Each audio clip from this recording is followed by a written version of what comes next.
an investor myself. I am in VC, venture capital investing. I've been following Mindvalley for a while now, and it's really absolutely transformed my life. So today, I'm very honored to be your host, and we will be first hearing from Vishen, and I know that he needs no intro. He is the CEO of Mindvalley, the largest transformation platform in the world. And last year, we had our AI Summit for the very first time. Now, Mindvalley teaches starting from meditation. Now, we teach every topic that traditional school doesn't teach. I can tell you that because I went to Harvard and NYU. So this platform today is a very special opportunity for us to get together, really engaging, stimulating conversations, learning from the world's top experts. And guess what? AI last year, for the first year, we're hosting AI Summit. It was the most popular topic. So this year, we're bringing it right back to you. And here we are. We have Vishen. Please welcome him on stage.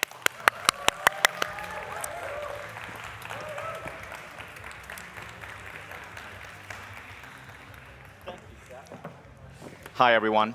So firstly, it's such an honor to have you guys back for our second annual AI Summit. I'm speaking to the people in the audience who are here in Tallinn, Estonia, and I'm speaking to the people online. I'm limping because I have an ankle injury, in case any of you are wondering, which is why I'm going to spend most of this presentation seated on this chair and not pacing around like I normally do. So if you guys need that jolt of energy, just kick back a Red Bull or something. Now, for the people here in the audience, can you come forward, please? I need to see your faces. All our speakers who are going to be coming here, even though we have 110,000 people registered for this, the reason we have a live audience is because as a speaker, as a trainer, when you have a live audience, the feedback from that audience helps you deliver makes you do better. And so for all of you who showed up live to Tallinn, welcome. And we're excited to have you here. Let's talk about AI. Now, in 2017, I was on the board of the XPRIZE Foundation. And the XPRIZE Foundation, started by Peter Diamandis, is a group of some of the top VCs, innovators, technologists in Silicon Valley. They come together every year, and we brainstorm how to create incentivized prize competitions to create new inventions that push humanity forward. So for example, private space travel, Virgin Galactic, that was one of the inventions that came from the incentivized prize competition that is XPRIZE. So in 2017, Peter Diamandis, the futurist and thinker, author of the book Abundance and Bold, organized a trip to Silicon Valley for several of our board members to visit emerging AI companies. These were new companies that were developing new tools related to AI. That trip was called AI and the Brain. And we went to see new medical advances that were improving the human brain, as well as emerging AI companies that were about to burst onto the scene. And I was shocked by what I saw. But to be honest, a lot of the technology back then seems almost like children's toys compared to what we have today. That's the exponential rise of AI. But I don't want to talk about that technology. Rather, I remember in the closing meeting of that trip, all of us were in a room in a hotel in San Francisco, and Diamandis said two things that really stuck to me. Now, he's friends with Bill Gates, he's friends with Elon Musk, and Diamandis was speaking about how AI is going to change the world, and he lit up. And if you know Peter Diamandis' work, books like Abundance, he's a futurist, and a very positive futurist. He sees the world as getting better and better and better due to the exponential rise of technology. So the first thing he said was this. He said, between 2022 and 2026, we will see as much new innovation in the world as what humanity saw between 1900 and 2000. Now think about 1900 and 2000. That's all the way from Nikola Tesla to the atomic bomb to the early internet. We're going to see that level of technological progress between 2022 and 2026. Now, on that trip, I also met Ray Kurzweil, the VP of technology of Google, the Edison of our modern era. And I remember sitting across a dinner table with Ray. I asked Ray an interesting question. Ray, when do you predict AI is going to be smarter than a human being?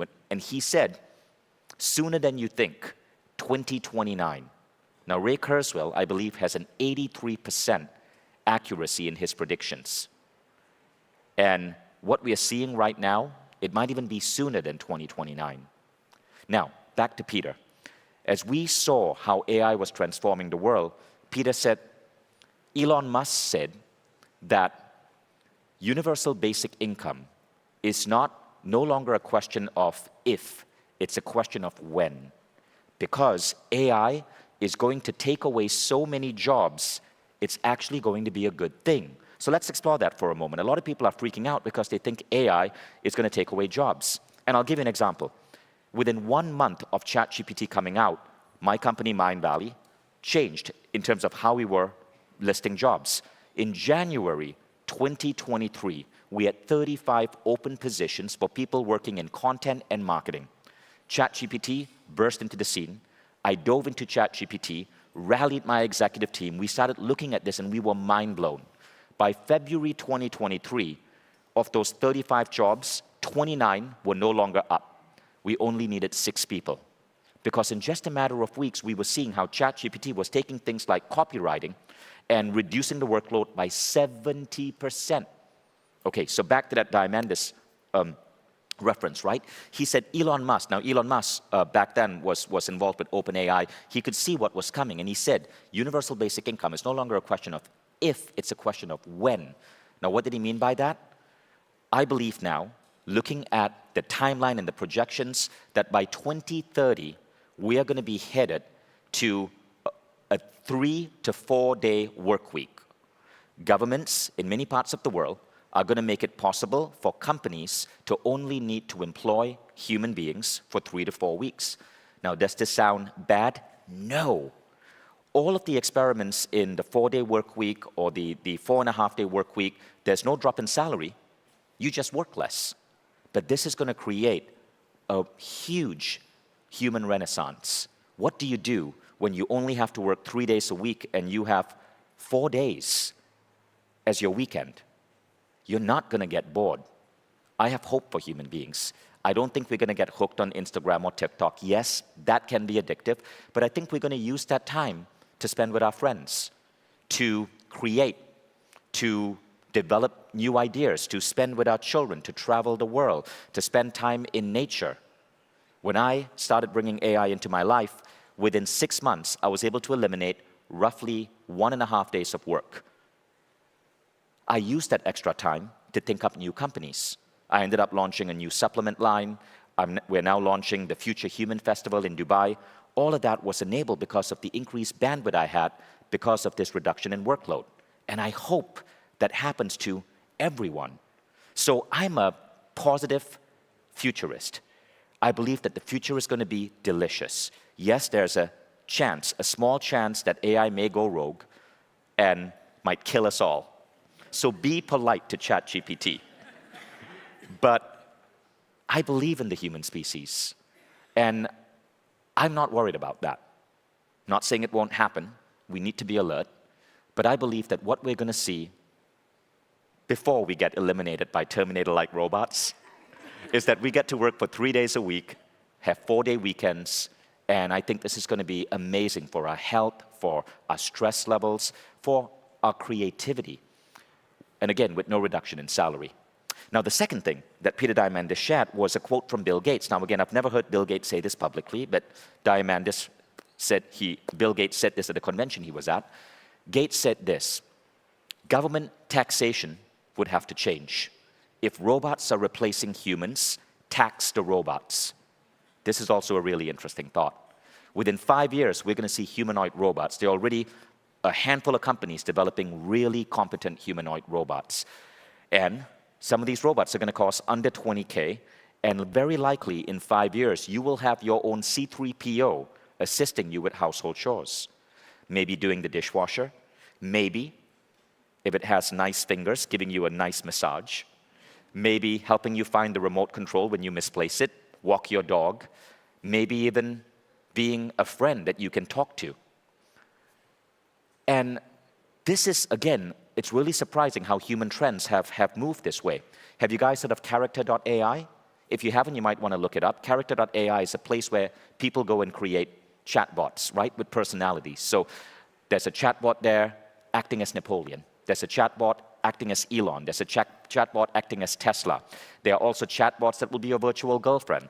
Character.ai is getting 20% of the traffic of Google. So you know how big Google is? This new company with chatbots is getting 20% of that traffic because young people especially are finding that these conversations with these chatbots are actually helping them in some way. Maybe for research, maybe to help with loneliness.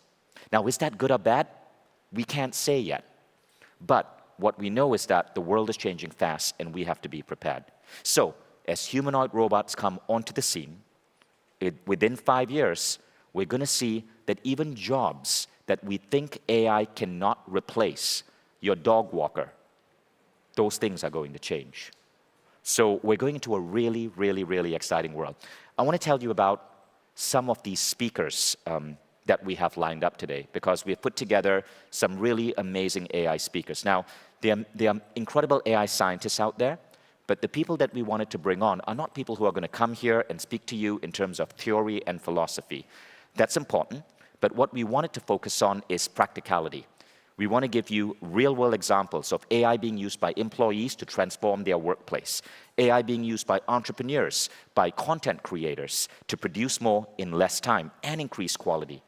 So these are some of the incredible speakers that we have here for you today.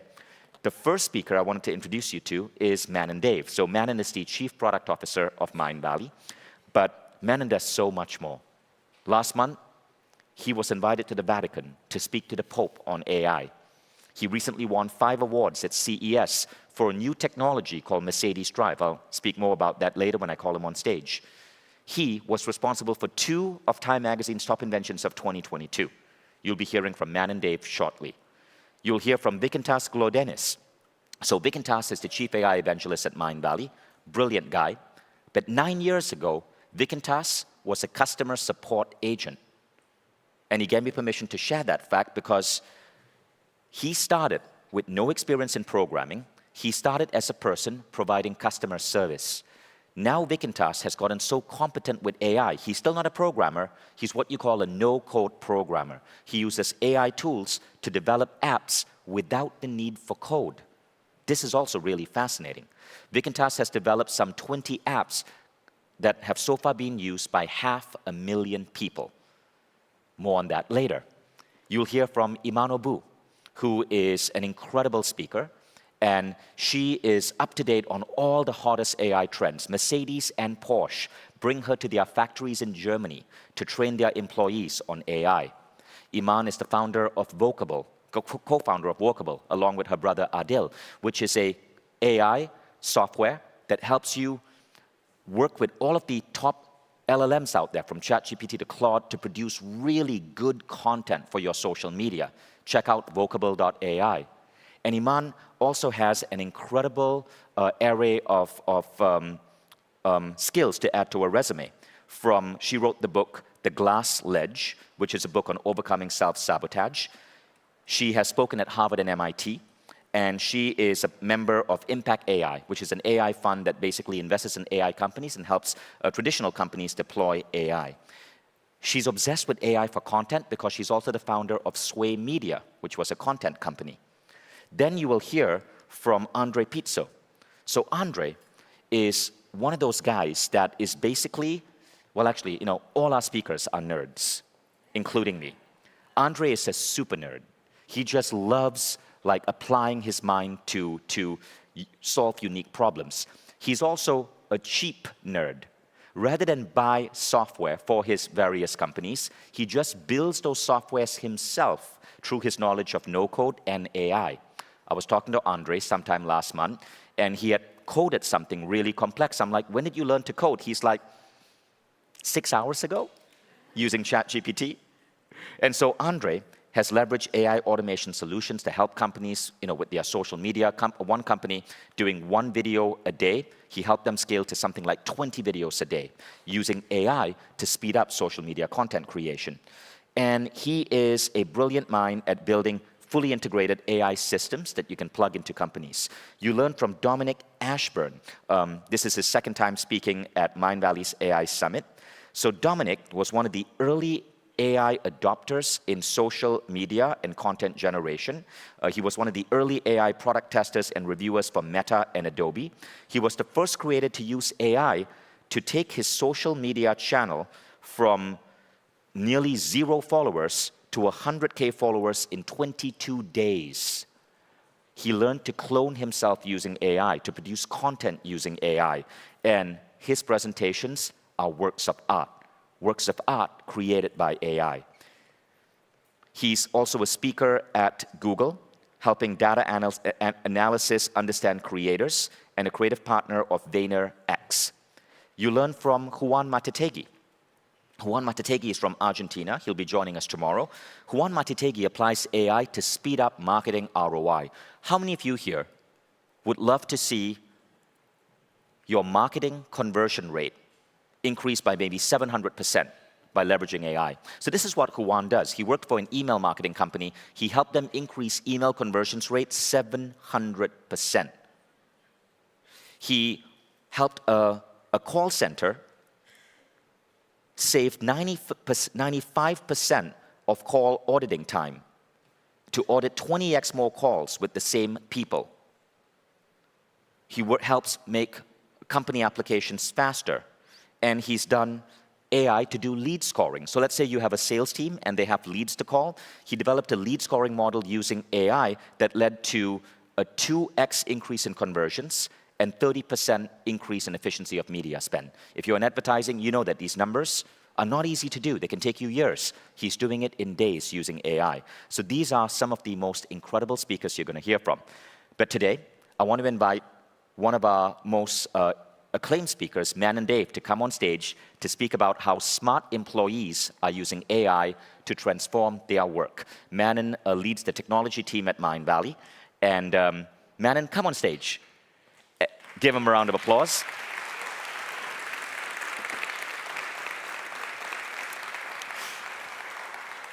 Now, Manon is so much more than just the CPO of Mindvalley, the Chief Product Officer. He's also a really humble man. He's a nerd like all the rest of us, but he's primarily a musician.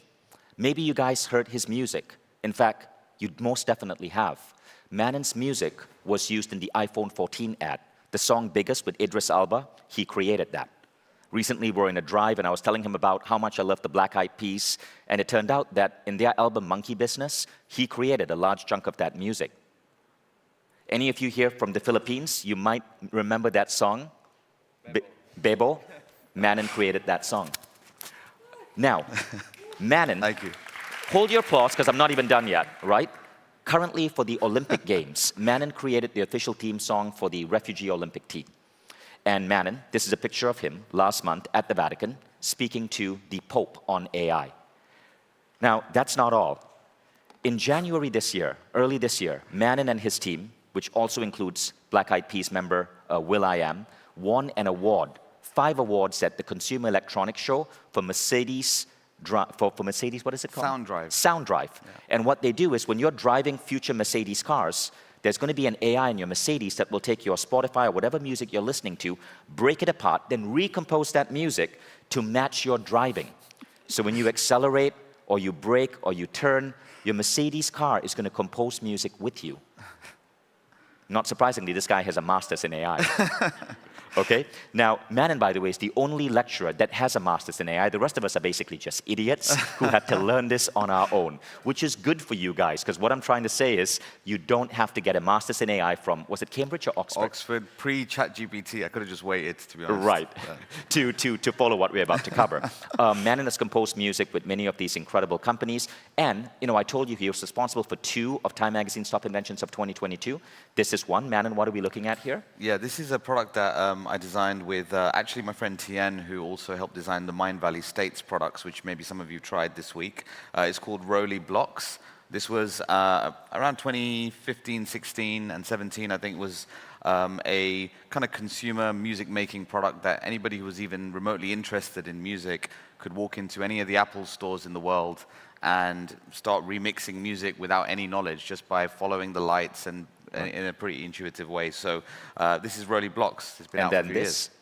And this is something called the Study Buddy. This was a smart speaker that we developed in 2018 and 2019 to help kids in places like China and South America from as young as age 3 learn how to speak English with like a pet companion AI. Wow. Also one of Time Magazine's top inventions of the year.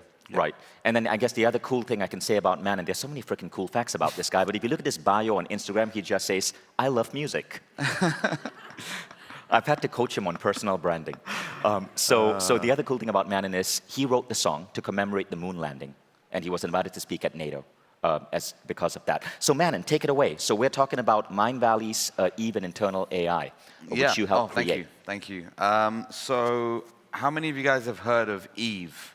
First of all, anybody heard of Eve? All right, there's a few hands up. So it's something that we kind of released a little bit stealth, actually, at first, because we wanted to sort of see if people noticed it and used it on the platform. And it's basically our own AI. It's our own LLM, much like ChatGPT. But what we did internally was we also kind of made a, anybody Stranger Things fans here? Yeah, we made like the upside down version of Eve. We also have Eve on the inside, which is our own internal AI LLM, completely ring fenced, completely privatized, to help us essentially be better employees at Mindvalley, work better, work faster, work smarter. And what we wanted to do was ensure that the very same tools that we're using on the inside are available to you guys on the outside, but at the same time, Eve is learning and teaching us how to be better for our customers. And man, I just want to say, Eve stands for everyone elevates. Because as a team, the more information we put into Eve, the more everyone has access to the collective brain. Eve is also named after my daughter, Eve. She's here. She is probably not watching online because Nickelodeon has more entertaining programming for 10-year-olds. So I'd be doing the same, to be honest. So Eve is essentially an AI that has knowledge of all of the tools and all of the data that we internally create, capture, gather, utilize. Often, someone like me, I've forgotten my password for Confluence and Jira and all these things over and over again. I barely use them, to be honest, because I forget them so often.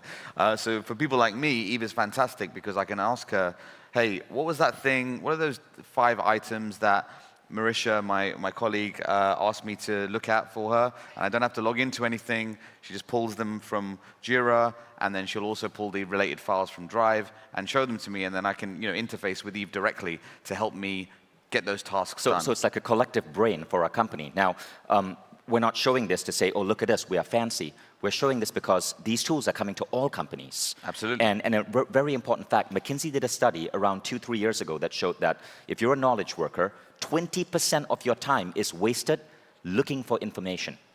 That's all of your Friday. So if you can just reduce that 20%, you save a day a week. And that's why this is important. Absolutely. And so, to Vishen's point, this is something that is readily available, readily possible within your own businesses. If you're using any tools that are similar to these or adjacent to these, or even other things such as organizing photos or whatever your business requires, it's highly likely that you can get an AI working to actually facilitate that internally within your business. So what does that look like? Well, we have various ways of interacting with Eve. We can literally, much like ChatGPT, ask her a direct question about something going on within the organization, or we can say, hey, we're thinking about this new way of supporting users. What do users typically say about this particular feature? And she'll have a full-blown conversation with us about how we can best tweak what we're doing to better fit our users. Eve is basically I know it sounds strange, is basically one of our teammates now. We actually have Eve integrated into, or access to Eve integrated into Slack. We use Slack internally for communications. And you can pretty much just call Eve into any conversation and ask her to verify whether Vishen has made up a bunch of numbers that he's just spewed at me, or if they're actually true. And often Eve wins. No, I'm very, very accurate, and I always cite sources. It's really who's gotten to Eve first is usually how we find out. Another cool way of, another cool feature that I use a lot actually is speaking to your own files. Oftentimes, you'll have made a bunch of notes, or you'll have written a document ages ago, and then somehow that idea comes back around months later, but the document's just so long, or things are scattered, or whatever, and you don't remember where the information that you actually remember was. So you can literally just drag and drop a file, into Eve, and she will read it for you, extrapolate the information that you're looking for, tell you that it's not there if it's not there, and then find where it really is. So that's something that's really cool as well. Now, something that has happened, I think, across the business world, and Mindvalley is at the center of that as well, is people have become hyper-aware about the fact that we have all of this data, we want to harness this data, we want it to be safe and ring-fenced, but at the same time, we don't really want to be signing up to tons and tons and tons of tools. So we have been working hard, even as a company. We're a relatively large company, but there are companies with hundreds of billions of dollars of revenue who I think haven't really been able to move as fast as us. And we realized this when we started speaking to one of our partners, Microsoft.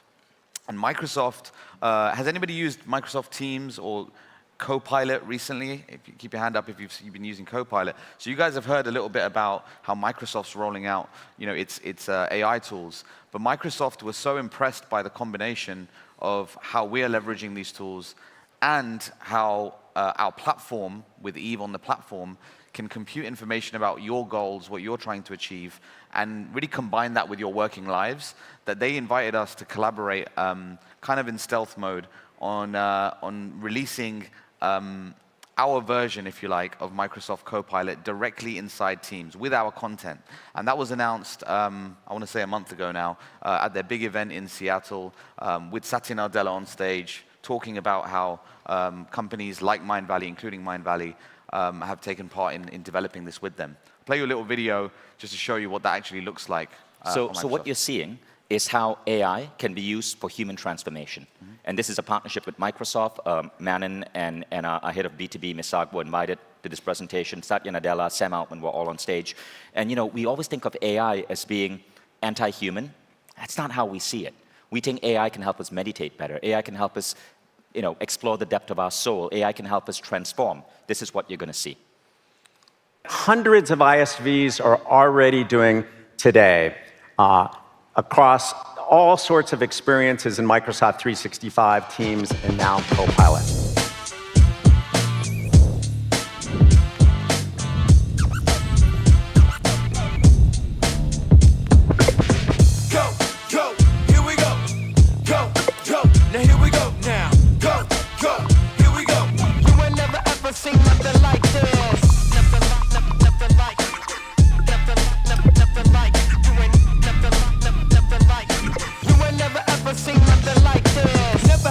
Sing something like me. I'ma get the crowd jumping, athletic MC. I'ma pull the lever, bolts to your brain with my clever method to your ass, bring the pain. So you can't stop the greatness. Let's get it. Go, go, here we go. Go, go, now here we go. Now, go, go, here we go. You ain't never ever seen nothing like this. So that is Workway. Workway, thank you. Where's the Workway team? Any Workway team members in the room? There's probably some Workway team members in here. I think the product manager, Justine's around somewhere. So yeah, Workway is basically Mindvalley's enterprise solution now directly integrated into Microsoft Copilot. What does that mean? Well, to Vishen's point, we care about human transformation. We care about using these tools for good, to add more balance in our days, in our lives. And Microsoft has around 500,000 customers, corporate customers, people like McDonald's and PwC and others who have access to these tools, including now Workway. That's around 30 million, I think, users who have access to this directly within their organizations. And we're working really, really close with them to roll that out further. But that's not just something that we want to do for people who are working these really long, hard and hours. just to add one thing, and if your company happens to be using Microsoft Teams, you can have the Mindvalley Workway plugin installed. It's about $2 per user per year. That's right. And right now, $2 per user per month. That's correct. And right now, it's within Microsoft Teams. So if you do use Teams, it's right there with it embedded within Teams. And further down the road, there'll be more announcements, releases where Workway and Mindvalley is embedded across more products. So just before you go on, so why is this important? We're not showing this to you to say, oh, look, we're innovating. We're showing this to you to say, you're going to have to innovate no matter what company you're in. Because if you don't, your competitors that are using these tools are going to be years ahead of you. When I started Mindvalley around 2004, there was a company I looked up to. We were doing $500,000 in sales, $500,000. They were doing 100 million in sales, right? So they were 200 times bigger. By 2014, that company that was doing 100 million in sales, their sales revenue had dropped to 1 million. And they asked if we would acquire them for 2 million. We had grown to about 20, 25 million. Now why? It's because of disruption. Facebook had come along and disrupted their publishing business model. Then YouTube came first YouTube came along and content was all of a sudden freely accessible on YouTube. Then Facebook came along and content had to become social. Then in 2008, the iPhone came out and they didn't have an app. And this company that was doing 100 million in revenue and had been in existence for 50 plus years saw their revenue go down 99% in 10 years. And that was just through 3 disruptive innovations: the iPhone, Facebook, and YouTube. AI is more disruptive than any of those because it is powering so many new technologies. Is your company ready? That's a question you have to ask yourself. Awesome. And I think, I mentioned a little bit earlier on, some of you may have played around with Eve on platform, on the Mindvalley platform. Here you've seen that actually we've rolled out our AI capabilities across businesses and enterprises. And you might be wondering, well, how come you started with business and enterprises, and what about all of us who are subscribed to Mindvalley? And the truth is, we've been working behind the scenes really hard, really fast to really think about how we leverage AI in the right way on the Mindvalley platform. Many of you guys will have consumed loads of quests and meditations, kind of in silos, and you're using your own initiative and interactions with people like Vishen and other authors on the platform at events like this to help make your decision on what goal to pursue next, or people in the community. But we know that in order to deliver real transformation, we have to deliver it everywhere. And that's why we partnered with Microsoft on the business side of it. So when you're at work, you have access to those tools. But also, when you're not at work and you've only got 10 minutes between meetings, or you've got an hour to chill at home and you want to do something mildly productive, we know that we need to be there at the right time with the right content in the right place. So I'm really excited to share, reluctantly, because this guy wanted me to wanted to make sure I shared it now so that everybody got to see it, the future of the Mindvalley platform with Eve and all of our exciting AI tools directly implemented in. Here we go.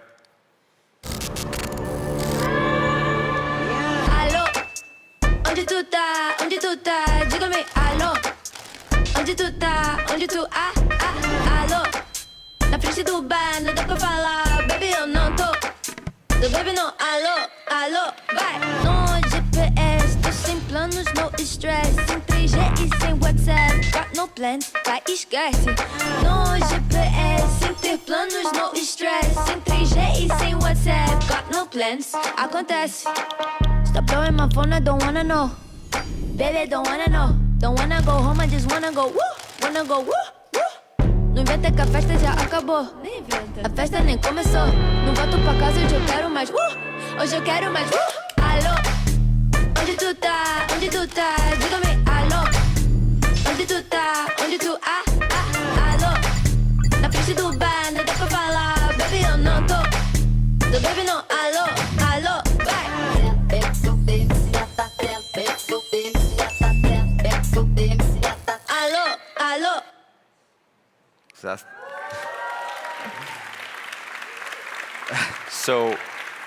So where are we going with this? The thing about education is, education right now is designed by government bodies. Even if you want to get a particular type of degree, That degree is often something that some person that you probably don't even know, maybe 20 years ago, developed a curriculum for. But the world changes faster than education bodies can change their education. So the way we see education is, education should start with your soul. Who do you want to be, right? Free of outside pressure. What are your dreams? What are your goals? And then can we take AI, understand who you are in a safe way, where your most personal dreams and goals, the AI, without leaking it everywhere, can understand that, and then customize your education. So if you want to be an artist, you learn creativity, you learn how to sell art, you learn how to build your personal brand. The education is customized to who you want to be. And we believe because of this, universities will be obsolete in 5 years. Now, it doesn't mean you don't need to go to university. I mean, I'm encouraging my son. My son just aced his SATs, and I'm encouraging him to apply to Stanford. Universities serve a purpose too. But not everyone can afford universities. And a lot of people want to start working as soon as possible because they need to provide for their families. Can we get people the right skills so that they can make money, they can have jobs at at 1/100 the cost of a college education? And that's where these tools start really making an impact on the human species. This is what we are seeking to do. Use AI so that all of us can bloom into the best human beings in terms of who we want to be, in terms of our goals and our visions. So thank you, Manan. Thank you, guys. Looking forward to seeing you later. Yeah. Cheers. Thank you. Thanks. So you'll hear more from Manan later. He's an amazing presenter. But what I want to do now is bring up Vykintas Glodenis from Lithuania. Vykintas is our Chief AI Evangelist. Vykintas, welcome. So as I mentioned earlier, Vykintas started out in customer support 9 years ago. But what he did was he kept investing in learning and growth. Today, Vykintas is so powerful that he was able to build some 20 AI apps with no experience as a coder, and these apps are used by 500,000 people. For example, many of you here are here at Mindvalley University. Our agenda app, where you get to see speakers, rate speakers, see the talks today, choose the talks you want to attend. And the back end, the app collects data so we can see which speakers are doing well, what are customer feedback. He built that in 2 weeks with no code, using Airtable, Glide, and a couple of other tools. You're going to learn that. Now, Vykintas's method of thinking has now permeated to everyone in Mindvalley. He was one of our chief trainers at last year's Mindvalley AI Mastery, which was a 6-month program teaching people how to master AI. And we enrolled a lot of our employees in AI Mastery, and we want to show you how these employees built really cool things that eliminated work, that allowed them to do more in less time, and improve the quality of how we function as a company. Vykintas? Okay. So while Manan was talking more about solutions that required our tech team or collaborations with Microsoft, right? Some of you may have thought, but I don't have the resources, I don't have the tech team to develop such solutions. The good news for you is that you don't need huge tech teams necessarily, because now we will just cover a few examples that you can do with no code. And the thing is, these examples are actually built by our tech team, but anyone can do that. And I'm extremely proud to talk about this because just 1 year ago or so, I shared about the tools that we are teaching during AI Mastery, the no-code tools with our tech developers, super smart people, one of the smartest people that I know.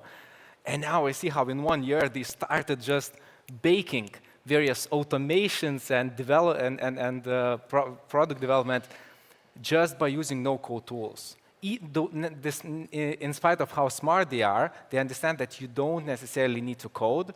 You can do a lot with the tools that are available to all of us right away.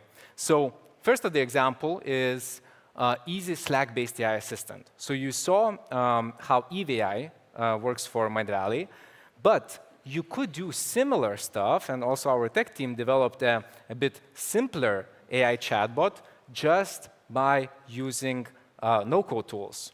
That is also plugged into our Slack, and it can help you with answering various questions. For instance, to find dashboards that matter to you faster. You can ask, where can I find how many users enroll into our quests per day. And right away, boom, you get the link and some comments, some summary in the Slack you don't even need to leave, right? Another example, it can act as your personal product analytics support. So for instance, you can say, what do you suggest we track to improve our engagement? And then AI takes all this general knowledge that it is trained on using, as Vishen mentioned, LLM, which stands for Large Language Model, and everything what we have at Mindvalley, all the individual context of Mindvalley, and this way gives you the best answer. So you don't need to play with prompts, trying to provide a lot of details and so on. You right away get the best custom example for your needs. Or it can get you feedback insights, just as an example. So how it looks like, you can see here, this is the entire automation. It may seem difficult, but there is 0 line of code, only beautiful no-code modules where you just use simple user interfaces and you set up your automation logic. So I'm pretty sure, I know that some AI mastery students of mine are here, and I'm pretty sure they are now seeing this and thinking, oh, I can do this, even though this is developed by tech team, but I can pretty easily do this. Then, second example, product feedback workflow. So we ditched various tools that we had before that we were paying hundreds of dollars on a weekly basis and developed our own tool just by plugging our incoming feedback into artificial intelligence, which automatically categorizes it, defines, OK, is it a bug that requires one way of handling it, or is it a feedback, right? Then it automatically attaches which feature it relates to. Based specifically on the features that we have at Mindvalley, it automatically attaches the teams and people that this feedback is relevant to, right? And even defines a title and description of the feedback so to make sure that it's very easy to understand for all of us. Because you know how people provide feedback and they type in any way, right? And in addition to that, you don't necessarily need to go to every individual feedback. You're receiving a weekly digest that summarizes everything that came in the last week that's personally relevant to you and the position you have. Once again, I just want to say something over here. So what? Could you go back one slide? Yes. So this is the coolest thing. This is what we're getting. Every week, our engineering team gets a digest of all of the feedback from our customers. So we have over 1 million customers. We get to listen to our customers. And those customers will say, hey, this didn't work for me. I'm in this country, on this IP address. All of that is condensed by AI. It would take hundreds of man-hours. And we now know exactly what we need to improve as a company so we can serve you better. Exactly. And this is how this automation works. It may seem difficult, but once again, no code involved. You are just defining the logic. And I know some of you are looking at that going, there is no way I can do this, right? If you guys are in AI Mastery by Mindvalley, which is it used to be 6 months, now it's a 4-month AI program, step by step, you get there. You learn how to use this. A lot of the people, you're going to see some case studies later on of ordinary people, no experience as coders, who have built really powerful things once they understand these as bricks. Even when you guys started using Microsoft Sheets, Microsoft, like Google Docs, it took a couple of steps before you started mastering it. It's the same thing, step by step approach. Anyone can do it. Yeah. And what I love is that how visual it is. For instance, even though Zapier is the major tool when it comes to integrating various platforms, I personally choose Make, which is used to build this automation, because it makes it so visual. You can see exactly where each step goes and what follows after one another, right? And you don't necessarily need to build automations like this. Sometimes just 3 modules here in the beginning would be enough and would do the job for you. Actually, when I'm developing applications, literally, every single day, various automations, a lot of them just have 3 or 4 modules that you have here. And that's already enough to create value for you while you sleep. Imagine how amazing this is, right? Then another example, IT Service Desk AI Assistant. So you saw an AI chatbot that we plugged into Slack. In this case, we have an AI chatbot that's plugged into our ticketing system, where people are asking for various access rights or to purchase particular programs, applications, and so on. We have AI handling all these tickets, reviewing, making sure that all the details are provided, following up with the people who raised these tickets, and doing all this very boring job of IT managers, right, for them, so that they could just focus on what they love doing the most. Some other examples, and you can see a much simpler automation on Make as well. And finally, AI automation for app releases processes.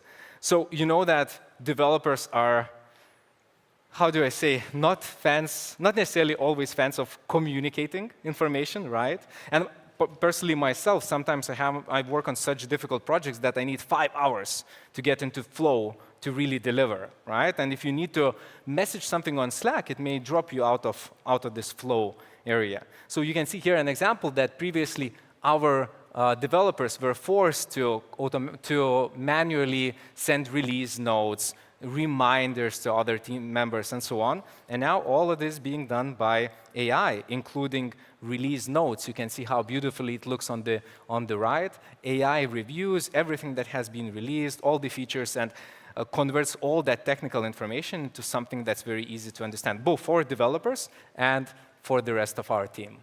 And this is how it looks like. You can see that this automation has a part that handles automated communications, and then a part that handles ticket and task management. And again, this looks complex, but this is basically Lego. Once you understand what each icon means, these are like Lego bricks. You learn to put them together and build things that just 2 years ago, you would need a computer engineering, I guess, master's degree to create in 2 weeks. Now you can do it in around 2 weeks, just as an individual. Or you can work with someone in your team and build these. Many of these, in fact, Vic and Tass, I think people build in 1 day. Yeah, as they get better and better. In a few hours. Yeah. Even. That's it. And this last workflow saves now 10 hours of work for our developers, the brightest minds. And it's very expensive, right, to have developers in your team. So now they can focus on really developing, using their brains for what they love instead of preparing release notes. Thank you, Vic and Tass. Give them a round of applause. So I know some of you watching online might be thinking, great, but I'm not Vic and Tass. I'm not Manon. I don't work in the Mindvalley team. Can I do this? So I want to share with you actual case studies of people who were in our audience last year who went deep with us in our 6-month AI mastery program. As I said, this year it's 4 months. We've condensed it. We now know what are the most important things to teach. And check out what they were able to build. Okay, so this gentleman over here, he basically got so good at AI from practically zero. His company won an AI Creative Agency of the Year award at the Internet Marketing Association. And he learned all of those. So he used AI to completely revamp his creative agency. He learned that right here. This person improved her income by 25% using AI to increase daily client capacity. This person, and I really should have brought my glasses on stage. Haneka Mario, okay? He says, my eyes opened up to all the new creativity and possibilities. He came up with so many new ways to innovate on his business. This person changed her title. She was a digital consultant. Now she is visual AI designer, helping transform her company because of a knowledge in AI mastery. Now this guy, this is really cool. He got so good at AI in 6 months, he completed a patent documentation and drawings for his latest invention, an AI-backed, app-driven indoor appliance capable of reducing home energy consumption by over 60%. He built that using what he learned from people like Vic and Tass in terms of how to build your own apps with no code. This person, he got so good at AI, he's now speaking at other summits around the world, reaching 58,000 attendees, and won Best Speaker and Presentation Award. This person took a process in her company that was taking 45 to 50 hours and reduced it to 3 hours because of the knowledge she gained right here with Mindvalley's AI training. This person said in just 6 months, the sheer number of new businesses that I was able to launch was mind-blowing. And this person created an app, like Vikintas said, with Airtable, Glide, and OpenAI that allowed him to connect peers in his community together, create peer-to-peer learning, match collaborating opportunities, and much more. He built that app. I mean, to create an app like that, it can cost hundreds of thousands. He built it on his own, just because of what he learned using simple tools like Glide and Airtable and OpenAI, which may seem complex to you now, but are really not once you start getting started. So we're going from massive complexity to easier, and now we're going to go to like super easy, because I want to show you guys how easy it is to get started. We're going to talk about how we can get started with AI for entrepreneurs. So I just want to show you two simple things that I built using AI. Both of these things took me no more than one day. But both of these tools have transformed my life. One is actually for my health, my own health, and the other one is for my business. So what I have over here is a ChatGPT instance called Supplement GPT by Mindvalley.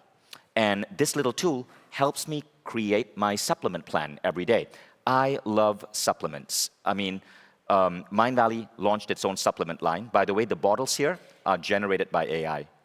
So AI helped us come up with truly innovative new types of supplement bottle design. This was done by Manon and his team. So I love supplements because about 10 years ago, I was the type of person who got sick very easily.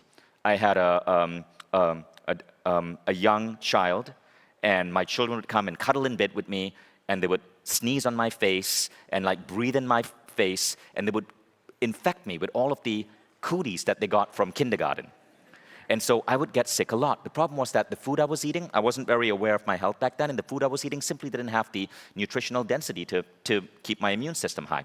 So I got really into supplements, and today when you walk into my home, I have maybe 100 supplement bottles. It's nuts, like 100 supplement bottles. I want to show you a picture. Let me see if I have that. Okay, so this is, I was just sharing this with a friend who needed supplements. I'm like, this is what I got. Let me know what you need. So I was helping a friend here who was suffering from the flu. This is just what I take when I feel the sniffles coming on. And I was explaining to my friend the reasoning for each of these supplements. Now, I want to show you exactly, oops, I lost my screen. Where was that? 1 second. Okay, so I want to show you what I built. So I built a supplement bot that can advise me to help me, because I'm not going to take 100 supplements every day. So it customizes my supplement stack based on what I need today. So let's get some experiments let's get some thoughts from you guys. Lenny in the audience, if you had a magic pill today to improve any part of your life, what would you want? Better sleep, more energy? Better sleep. Okay, so I'm going to say I want to sleep better. I want to sleep better. Mary Martin, give me something. More energy. Now let's get personal. Let's get personal. More energy, feeling a little down. So you want to talk to it like a human. Augustina, yes. Give me something.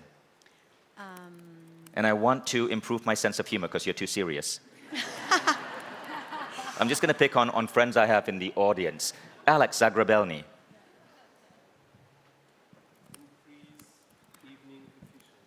And I want to increase evening efficiency. What are you doing in the evening?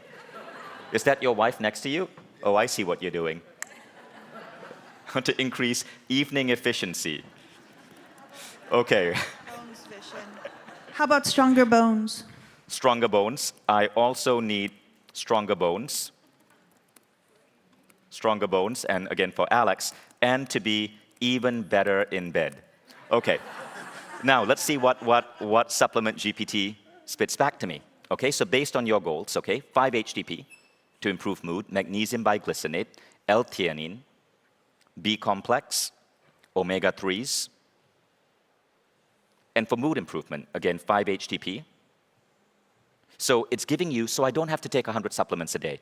It's telling me exactly what to take. Now, this is not coming from ChatGPT's library, because ChatGPT on its own is prone to hallucination.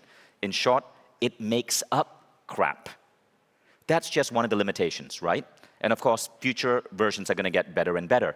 What this is actually doing is, I worked with a Mindvalley supplement scientist, this is Airtable, and I created a list of all the supplements that I really love. You can see over 100 supplements over here.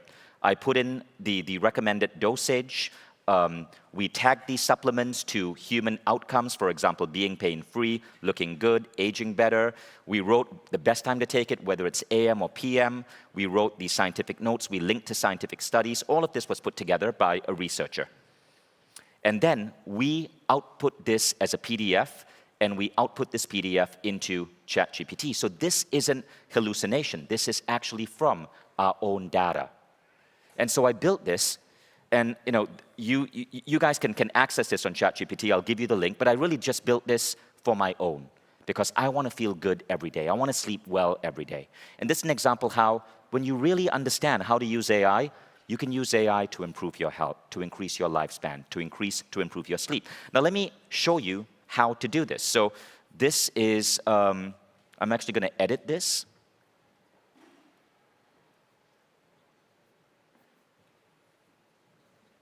So I'm going to edit this GPT. I want to show you behind the scenes what it is, okay? So this is how it's configured. Okay, a beta version of a supplement recommendation engine. And so this is basically the prompt that I've given it. It's designed to assist users in creating daily supplement stacks tailored to their individual needs, blah, blah, blah, blah, blah. And then you can see this is all of the output. So this entire Airtable is great for sorting data. 85% of any AI problem is basically, can you give it the right data? So we put the data together. We upload the data, and then that's all it took. So once the data was put together, which I just have a researcher do, creating this particular tool took me maybe, with testing and tweaking, maybe about 45 minutes. And my life is never the same again. Now, every day I have the energy I need, I have the sleep quality I need because I have supplements. Now, of course, we're taking that further. Mindvalley is now launching its own supplement lines. It's nice. And as I said, the bottles look stunning because we wanted to create supplements that you are proud to put on your shelf. Because all of the other ugly supplements I showed you, I hide that because they look ugly. Our supplements look really good. Why? Because we noticed that when you go into someone's home, you see lots of bottles of alcohol. And our supplements are designed to actually unhook you from stuff that's bad for you. So for example, the yellow pill is called Bliss, gives you the good feelings you get from drinking wine without the calories and without the drunken shenanigans. But the idea is to replace the bars in many houses and eventually in restaurants. Now let's look at another example. So I have 1.1 million fans on social media, and I do a post every day. And I like creating posts. What I don't like is the caption for the post. So let's look at this post. You see that caption? I don't like having to create the captions. They just are not as inspiring to me as producing content. So I often have my team do it, but my team cannot write in my voice. So how can I get ChatGPT to write captions for me in my voice? So again, this is a social media caption expert, and I want to show you what this programming is like, okay? So this took me so my team would basically send me a video and say, Vishen, what caption do you want to write for this video? And it'll take me 15 to 20 minutes. Now it takes me 1 minute. And then I got it down to 0 minutes by sharing this particular tool with my team. They don't even need to tap into me anymore. So I tell ChatGPT to pretend that it is a social media expert. It's an expert in LinkedIn, in Instagram, in TikTok, and it is incredible at crafting the right caption for the right tool when you tell it, I need a caption for this video for LinkedIn. Okay? Now, I then tell it how to write like me.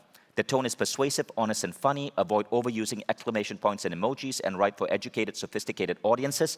You guys see how I label you? Educated, sophisticated. Add a sense of humor using light-hearted language and references.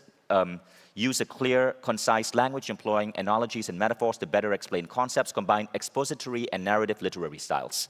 Okay, this is starting to look a little bit complex, but I want to show you what's going on there. So now I can tell it to write like me, and even my friends can't tell whether it's me or it's ChatGPT. But how did I do that? Well, I didn't just create this tool by getting ChatGPT to pretend to be a social media caption expert. I trained it on my voice. So how I did that, there's a little document here that I shared with my team. Okay, I took around maybe 50 pages of my book, the book that I love most in terms of writing style. I upload that to ChatGPT, and I tell ChatGPT, analyze this text and describe the writing style, and then turn that into a reusable prompt. Okay? So it does that. Here's the exact prompt I use. Analyze the text below for overall writing style. Take note of things like my style, voice, sense of humor, language, tone of voice, literary style, using natural language. I then want you to create a prompt to write a new article in the same writing style. Let me know when you're ready for text. Now I can feed ChatGPT any blog post. This was a blog post written by a contractor that was just not in our voice, and ChatGPT dramatically improved it because it analyzed my book and got to know Vision's unique writing style. My book, Code of the Extraordinary Mind, by the way, at one point was the #1 book in the world. I overtook Hillary Rodham Clinton. I overtook the combined works of Tolkien and J.K. Rowling. It became the #1 book in the world for 5 days in 2017 on Amazon Prime, because Amazon Prime treats books as read on Kindle when you get past the first 10 pages. And my book, the first 10 pages, was so sticky because of the writing style, a large number of people got to page 11, and I got credit. My book became #1 in the world. So I fed that book into ChatGPT. ChatGPT understood the style, and now I can feed my GPT any bad writing, and it turns it into the style of Code of the Extraordinary Mind, which is very, very natural. Let's look at this, okay? Humans are creatures of habit. Therefore, if you learned at some point that using distraction would keep you safe and away from pain, chances are that you are likely to repeat that unconscious pattern. Boring. Now, look at this. Distractions, those pesky little critters that seem to follow us around, just waiting for the perfect moment to sabotage our productivity. As humans, we are creatures of habit. And let me tell you, distractions have a sneaky way of weaving themselves into the fabric of our lives. That's more human writing. So ChatGPT now can improve bad writing into good writing. And in fact, we actually could scale our writing team without hiring new humans. Now I take that and I put it into this little tool. So you don't just want to go and create your own caption bot. You need to train this bot on how you write. So I get ChatGPT to describe my writing style. This is what it gives me. This is the analysis in one paragraph of my unique writing style. And then I take this and I stick this back in my GPT. And so now it's not just pretending to be a social media expert, it's pretending to be a social media expert that just so happens to write like Vishen Lakhiani. And now, most of the captions that you see on my Instagram, they look like they're coming from me, but I'm actually just watching Netflix and you know, like eating popcorn. I have so much more time in my life. And this is pretty cool, isn't it? So I've shown you an example of how to use AI to improve your health, how to use AI, and you can do this yourself. You can take all the supplements in your closet, just put it in an Excel or Airtable. Airtable can even easily help you research the usages of the supplements, feed it into your ChatGPT instance, and boom, you have your supplement recommendation engine. Or likewise, you can create captions. Captions itself has saved me so much time. And this caption bot, you can even take a transcript of a video that you're uploading to Instagram, put it in ChatGPT. It'll analyze the transcript and then create the caption without you having to say anything. So that's how useful this can be. Do you guys think you can do this? Now, here's the good thing. All of you can learn to do this pretty much in an hour. But as you get more and more skills, you're able to do more and more complex things. And soon you're able to transform your entire company. Last year, we transformed our company. And I'll give you one statistic. We saw revenue per employee go up 40% in 1 year because of AI. And it was for many reasons, but it was primarily because of AI. And that didn't mean that my employees no longer were working as hard. It meant they had more time for innovation, which is why Manon could get up here and show you Workway and show you the future Mindvalley app. We just have more time to create cool shit. Because the nitty-gritty, boring day-to-day stuff, we have AI as our assistants. AI is not your overlord, it's your assistant. But look, just in case it does become your overlord, always thank ChatGPT. So I like to end my ChatGPT sessions with, thank you, I love you. Please be good to me and my children. And that's it. Now we'll bring up our next speaker. Back to you, Stephanie. Vishen. Thank you. Wow, Vishen, you are really spilling all the secrets to your personal and business success. So who is ready to learn more about what you can do practically to transform not only your personal life, but business life as well? Who? Woo! Perfect. So the next speaker, we have Iman. She is a best-selling author, serial entrepreneur, as well as an incredible speaker. She is co-founder of Vocable AI. And today she'll be teaching you about not only AI tools, which we've been talking a lot about, but how do we integrate actually systems of workflow that would really level up your business, level up your personal engagement with AI. Please welcome on stage Iman.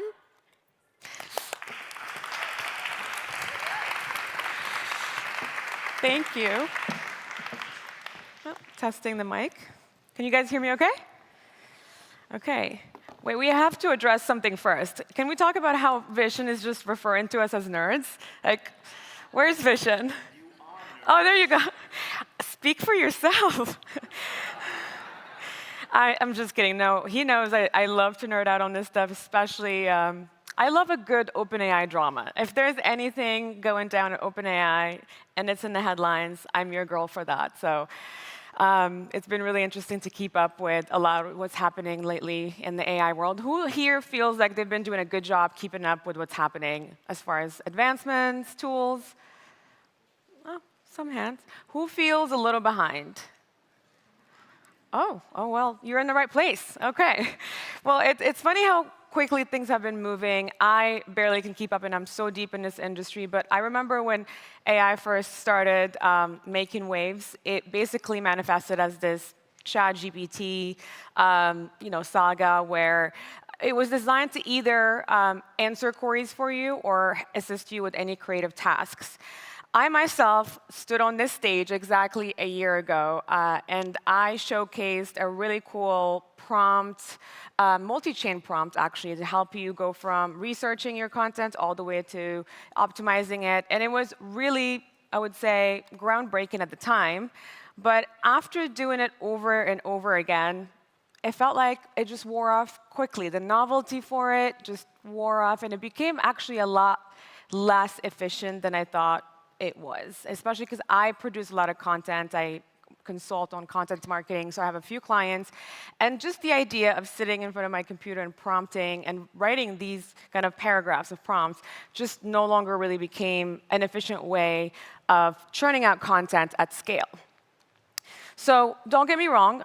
Prompting AI and prompting ChatGPT is still great for a lot of general tasks. But if we're talking today about content creation at scale, then it might not be the best solution long term, especially as your content volume increases. So in all the hype following the launch of ChatGPT, no one really knew the impact at the time on business, on creativity, on content. But now, most users are trying to connect the dots and really understand what more can we do with AI beyond the constant prompting.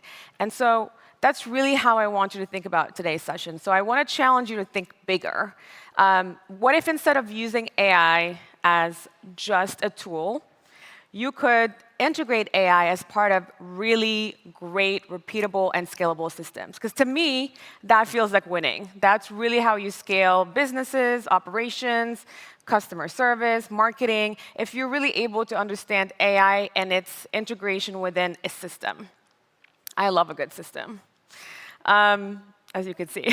As a former content marketer and now entrepreneur, I live by this quote: wherever you see consistency and growth, a system in place. So when you look at businesses you admire, or entrepreneurs, or content creators that you follow, and you're like, wow, they're doing all these great things, and they're scaling so fast, and they're so consistent, that's because they have systems in place.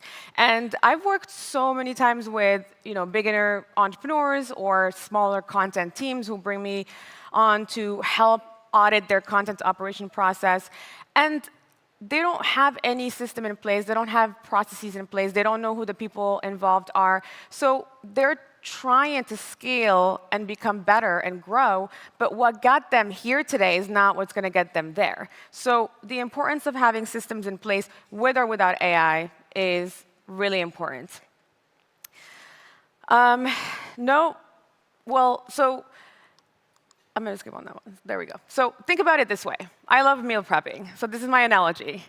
It's basically the difference between cooking individual meals every day and meal prepping for the entire week. So when you have a system in place, you're doing things at scale. When you're prompting one prompt at a time or creating one piece of content at a time, that's kind of like cooking an individual meal. So this is how it goes. When you cook a meal from scratch every single day, you're using different tools, right? So that make you efficient. So you have your air fryer now, you have your veggie chopper, you have your dishwasher. So you're doing it a lot faster and a lot better than how we used to do it before.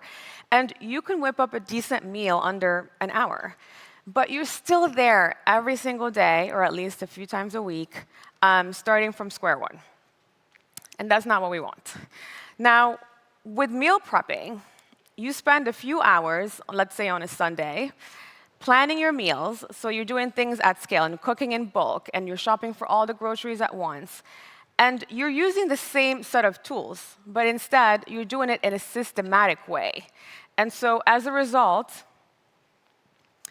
you now have a week's meal plan that's prepped for you, and you basically front-loaded all of your efforts on one day, and now you are ready to relax the following week, and everything's taken care of. So you set it and forget it.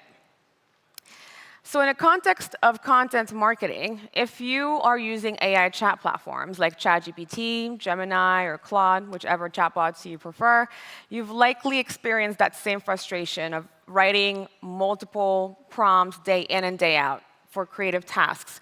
And not just that, it's also the intermediate admin tasks and operational tasks that go in between every stage of the content lifecycle. So copying, pasting from one conversation to another. Maybe you're creating a list of topics and you have to put that into a spreadsheet. There's just a lot of back and forth that make you even more inefficient. But ideally, you want an AI automated workflow that can take you from basically you're putting in your brand messaging or what your core brand is about, and it turns it into a stream of content within a system that you don't have to intervene in that much. There's very minimal human input in the system. And at that point, you are presented with a lot of content that you're able to just review, edit, fine-tune, and then deploy. That system works for you.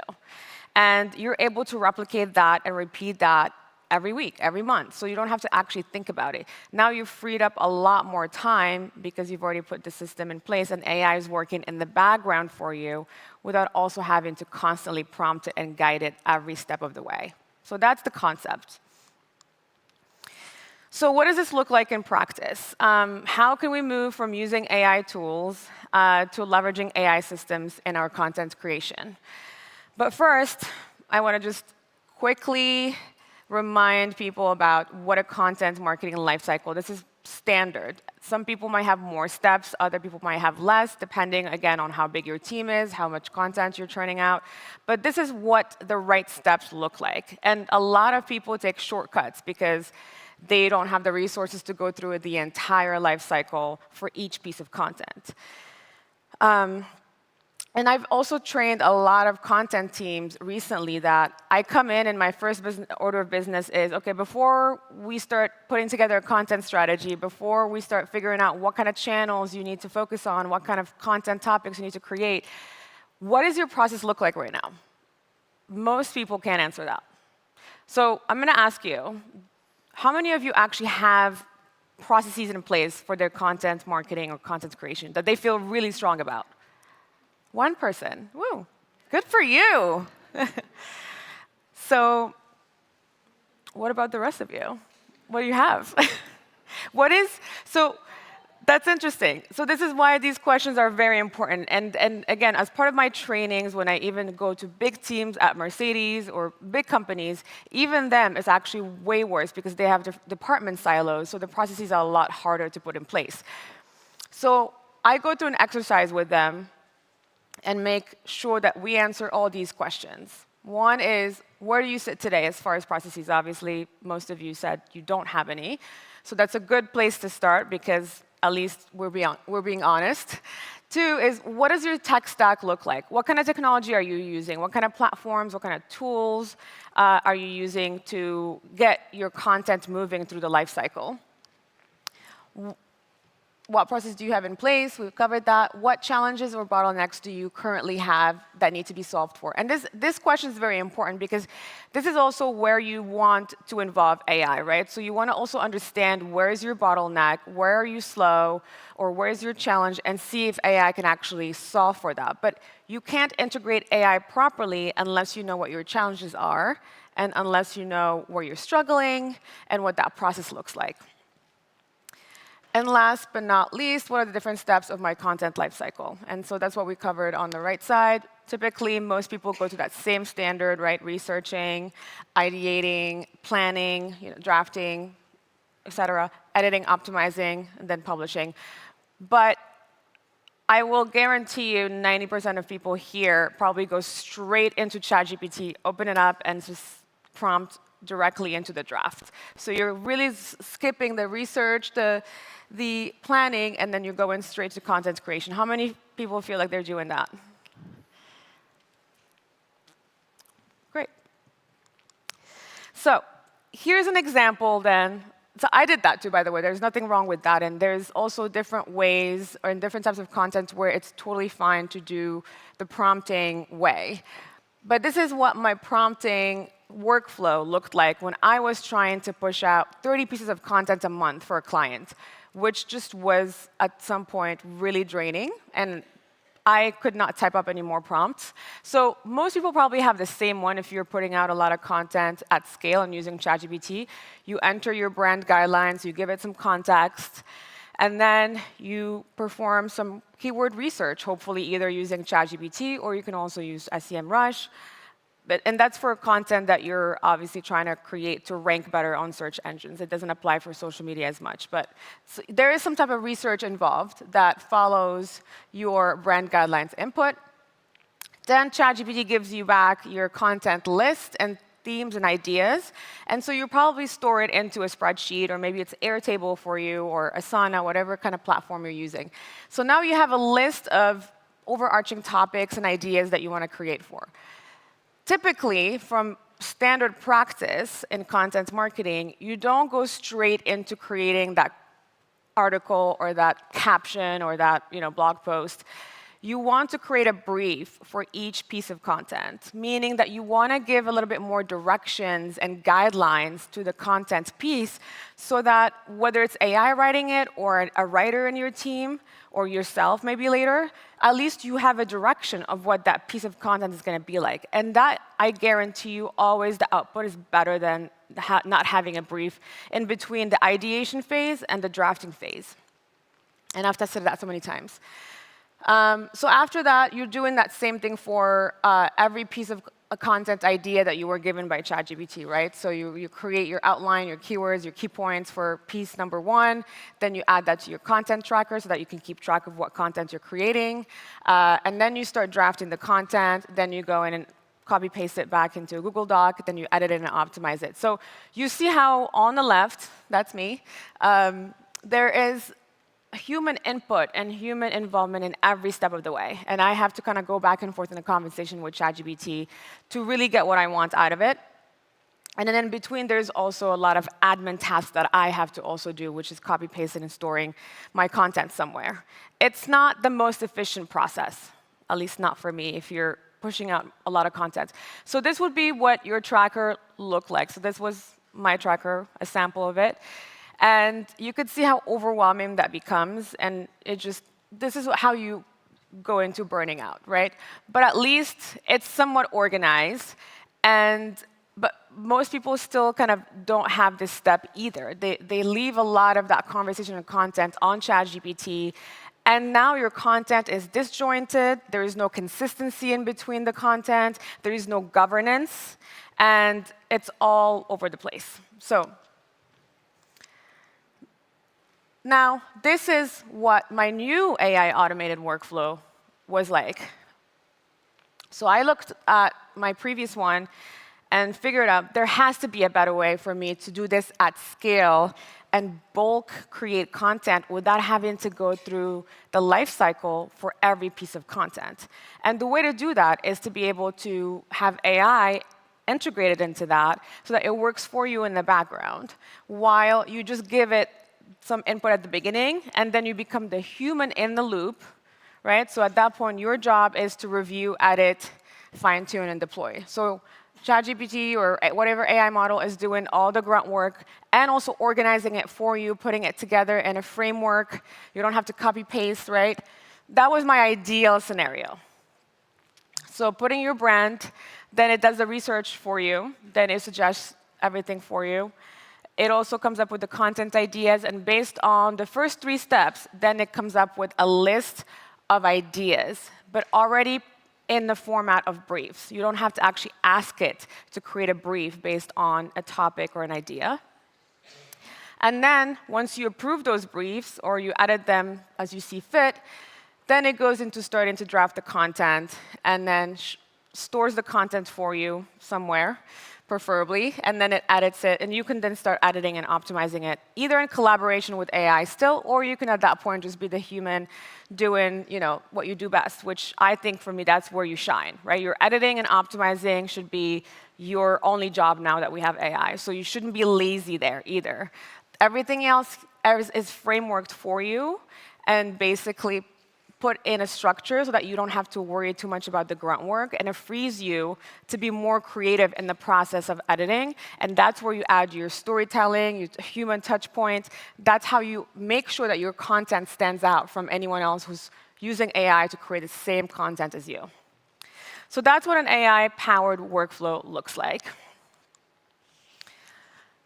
So there are 2 ways of automating workflows, and I think Vic and Tess just kind of addressed one of them, which is the custom automation platforms, and I know he's taught a lot of people how to do that with other processes, but this is an example of my process when I had used make.com. That's another one like Zapier, by the way, to create a workflow to publish content on LinkedIn, Twitter, and Instagram, and my blog.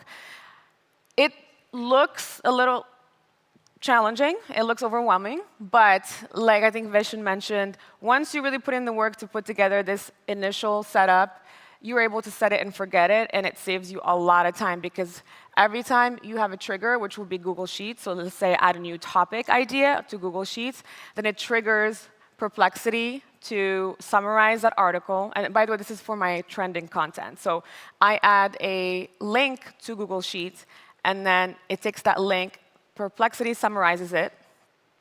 Then that summary goes into Claude, and Claude creates a post for each channel, Facebook, Twitter, Instagram, and my blog, and then based on the summary from Perplexity. So all I have to do here as a human is put in the link on Google Sheets, and it triggers the entire workflow. And I don't have to actually post every single day myself and create the captions for myself every single day.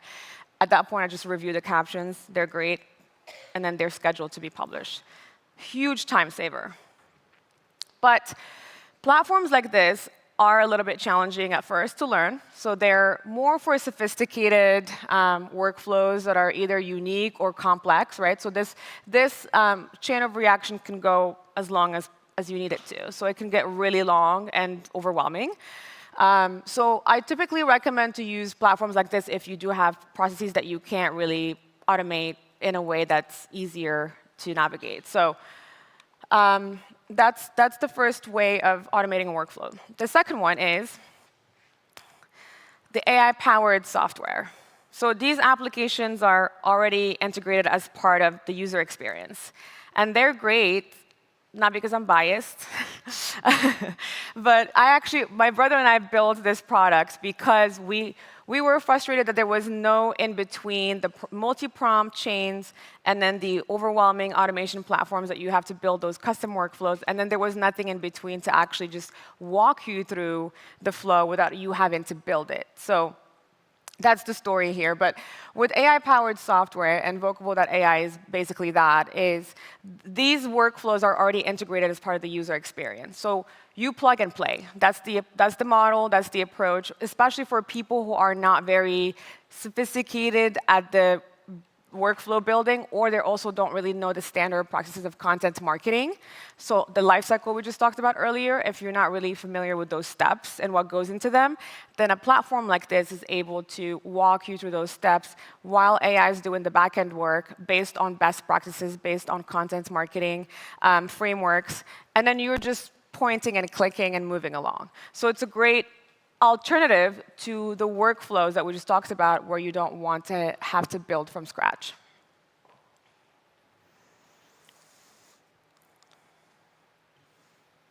So the factors to consider then when you're choosing. One is we need to do a little bit of audit, as we mentioned, so understand what your content needs. So the more complex and the more unique your system is or your processes are, the more you'd want to go towards customizing your own workflows and building them from scratch. If you're looking for standard processes and simple experience, then AI-powered softwares that are more like web applications are the better choice. So ease of use. Obviously, I think we all agree that we don't want to have to learn a new tool every day. The learning curve is definitely a big factor for me, at least.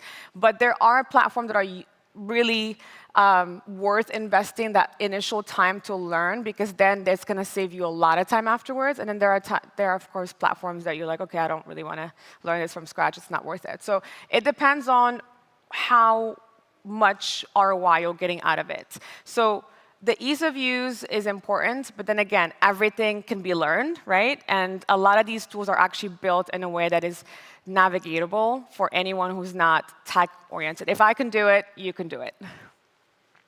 Scale. So now, depends on how much volume you're pushing out, right? So the more content you want, the more sophisticated your processes are, probably. So you would want to potentially build custom workflows. It also depends on the channels, right? So if you have a lot of channels, podcasts, blogs, social media, and maybe you're running different accounts, then again, that gets a little too complicated where AI-powered softwares, for example, are probably not going to have those processes built in. So we'd want to go towards the custom workflow build, like a make.com. The cost benefit. So would you rather pay more of a simple fee every month, of course, or do you want to have unlimited and then pay per use? So that's usually a AI credit or it's seats. So it depends on, again, what your budget is here. But the more sophisticated custom workflows are typically on the more expensive side, especially the more workflows you build and the complicated your processes get. And then the AI-powered softwares are typically built in a way that's self-serving. So it's a very simple subscription model that you don't have to worry too much about. And it's kind of a low barrier to entry. So you try it, and then you see if it's worth. If it's not, then it's easy to kind of move on to the next one. Integrations. So this is also important.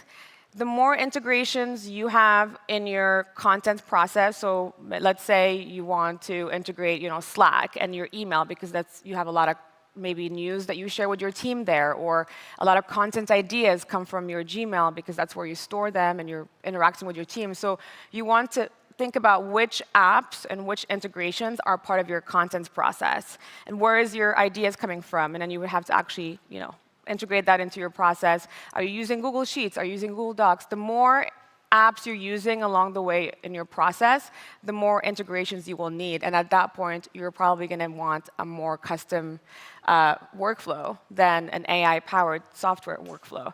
Those have integrations as well, and they're typically have source of knowledge, or they also can integrate with your social media channels, your CMS. So, but with the custom ones, you have endless kind of apps. So it depends, again, on that process that you have.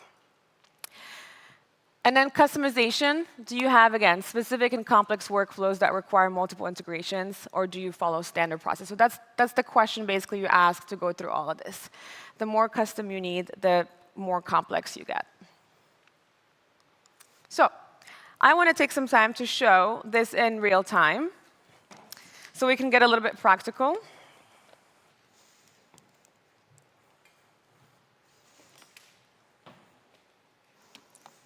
So we'll start with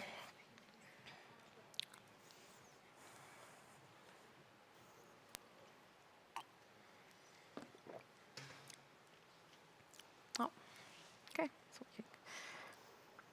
All right, so this is what an AI-powered software looks like. So this is vocable.ai. Again, so this was built by my brother and I because we really wanted to simplify a process that was pretty standard and wanted to kind of make it easy for especially small business owners or smaller content teams with not a lot of resources or know-how of content marketing processes to just plug and play based on what their brand is about, all the way to publishing and deploying content without having to waste too much time and effort, but then also being able to scale that output over time. So let's go through a simple workflow here. So for example, let's assume let's do a use case of I own a chiropractic business in Miami. So this is what my website looks like. So I would come in here, add it to the flow. And so now what it does is it scrapes your website.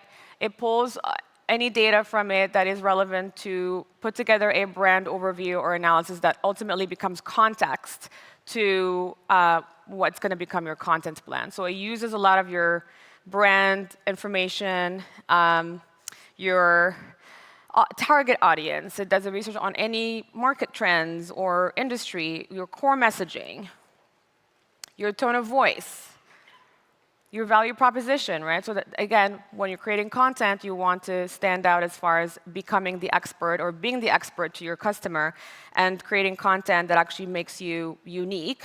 So value proposition. And then it also does a little bit of the keyword research for you as far as what keywords you need to be focused on when you're creating content so that you can actually rank on search engines. And this is great for local businesses, small businesses who are genuinely driving traffic from the long-form SEO content. So keyword research is a very important step to include before you even start ideating or planning your content. So now that we have all this brand information, it takes that, and based on it, it comes up with, here are the overarching content pillars or themes that you should potentially work on creating. So you, again, go through it. You edit it as you see fit. Maybe you can add some more. Let's add how therapy stretching helps with migraines as a topic. So you can, again, play around with it and see if you want to add more topics or take out more topics depending on what your goal is. So again, this is you being the human in the loop. Now you can pick what kind of content you're creating. So is it LinkedIn post? So for this specific business, actually, they want to do, so their blog is not very robust. So they're actually revamping the blog and wanting some more content. And I am here to help. And now you picked your type of content, and this is where it's generating your content plan. But the way it's doing it is it's not just going to be a list of ideas and articles, headlines. It's actually coming up with the full brief for you with all the ideas and auto-populated with the description, overview, keywords to include in every piece of content, and content structure. So as much direction and guideline as possible so that you're able to use that as an actual prompt when you're using AI to draft it. Or if you're still old school and you want to assign a writer to your content, then at least your writer has some direction in that brief as far as how to create that piece and what should go into it. So let's look at some titles and ideas here. 5 surprising ways chiropractic care boosts athletic performance from sideline. So 10 essential ergonomics. So this is where you're reviewing, and so this is what a brief will look like here, for example. So it comes up with a description, You can add more to it. You can take out. You can also assign it or give it a priority. This is, again, where we're talking about that framework. So with a platform like this, you don't have to do this and copy-paste that into that spreadsheet that we just talked about earlier. This is all already put together for you in a framework that allows you to manage and track your content consistently, with or without AI. And this is at that point now where you're just kind of reviewing and then editing and adding more as you see fit, and then moving on to the next step. So these are the initial ideas it comes up with. Now you can add more. Let's say I do want more content because I'm creating a month's worth of content. I just want to do it all in one sitting. So you can continue adding more, and that's all going to go into your content plan.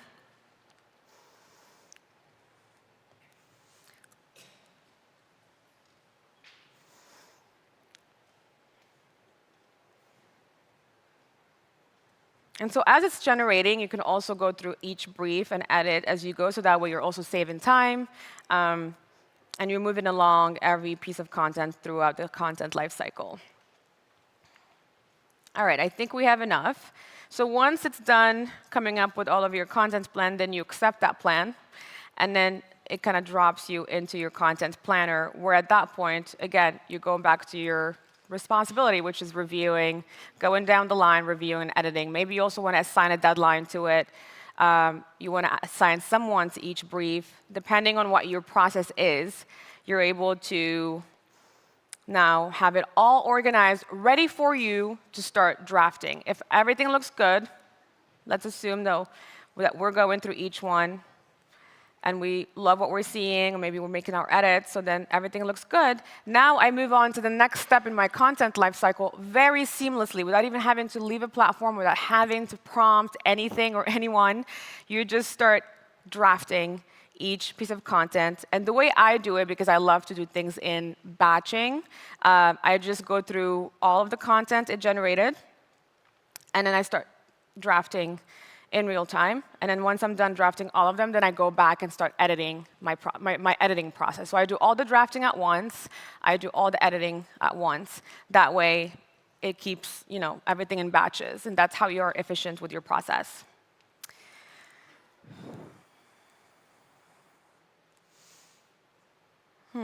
Don't give up on me now.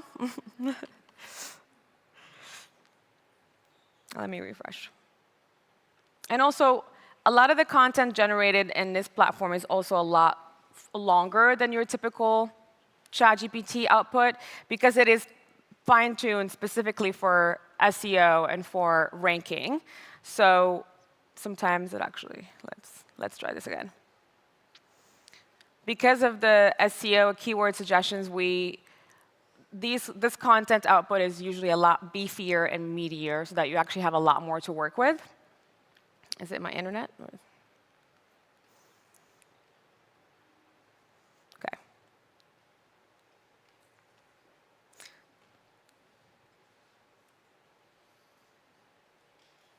There we go.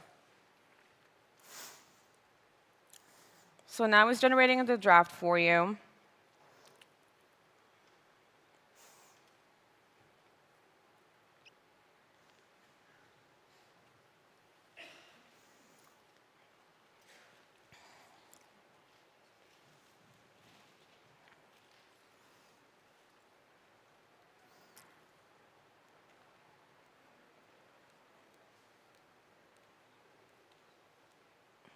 There we go. And so once the draft is ready to go, you get dropped onto what we call the entry editor. And it's basically a more elevated Google Doc, right? So not having to copy that output. There we go. Not having to copy that output from a ChatGPT and then go into a Google Doc or, I don't know, Microsoft Word. Just continuing with that process now has to be efficient. So now you're in the entry editor. This is what your first draft looks like. You can go through it and, of course, make your edits as you see fit. Now, you could also continue using AI to edit if that's what you want. Typically, I also sometimes assign this to an editor, because this is, again, where I feel like the human touch point is very important. But if you do want to continue prompting, you don't have to, again, go outside and use another chatbot. And you're also able to prompt different models here. So let's say you think for shorter quotes or shorter paragraphs, you want to try to use Gemini, or you want to just compare and contrast. One really cool hack that I did when I was using a lot more ChatGPT and Claude is I would use the same prompt for each one, and then I would compare and contrast the output, and then I would basically take the one that is the best, or sometimes I would marry both, and then based on those two, I would summarize it. So that always elevates your output quality a lot more. But here you're able to pick from a different model. So let's say I want a different title.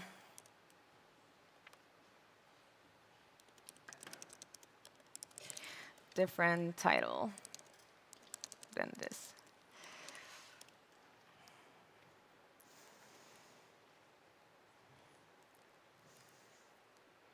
So now you're prompting directly onto, and whatever you like, then you're able to copy it or insert it into. So let's see, OK, restoring freedom, how chiropractic care empowers. Let's see what Claude comes up with, if it's better.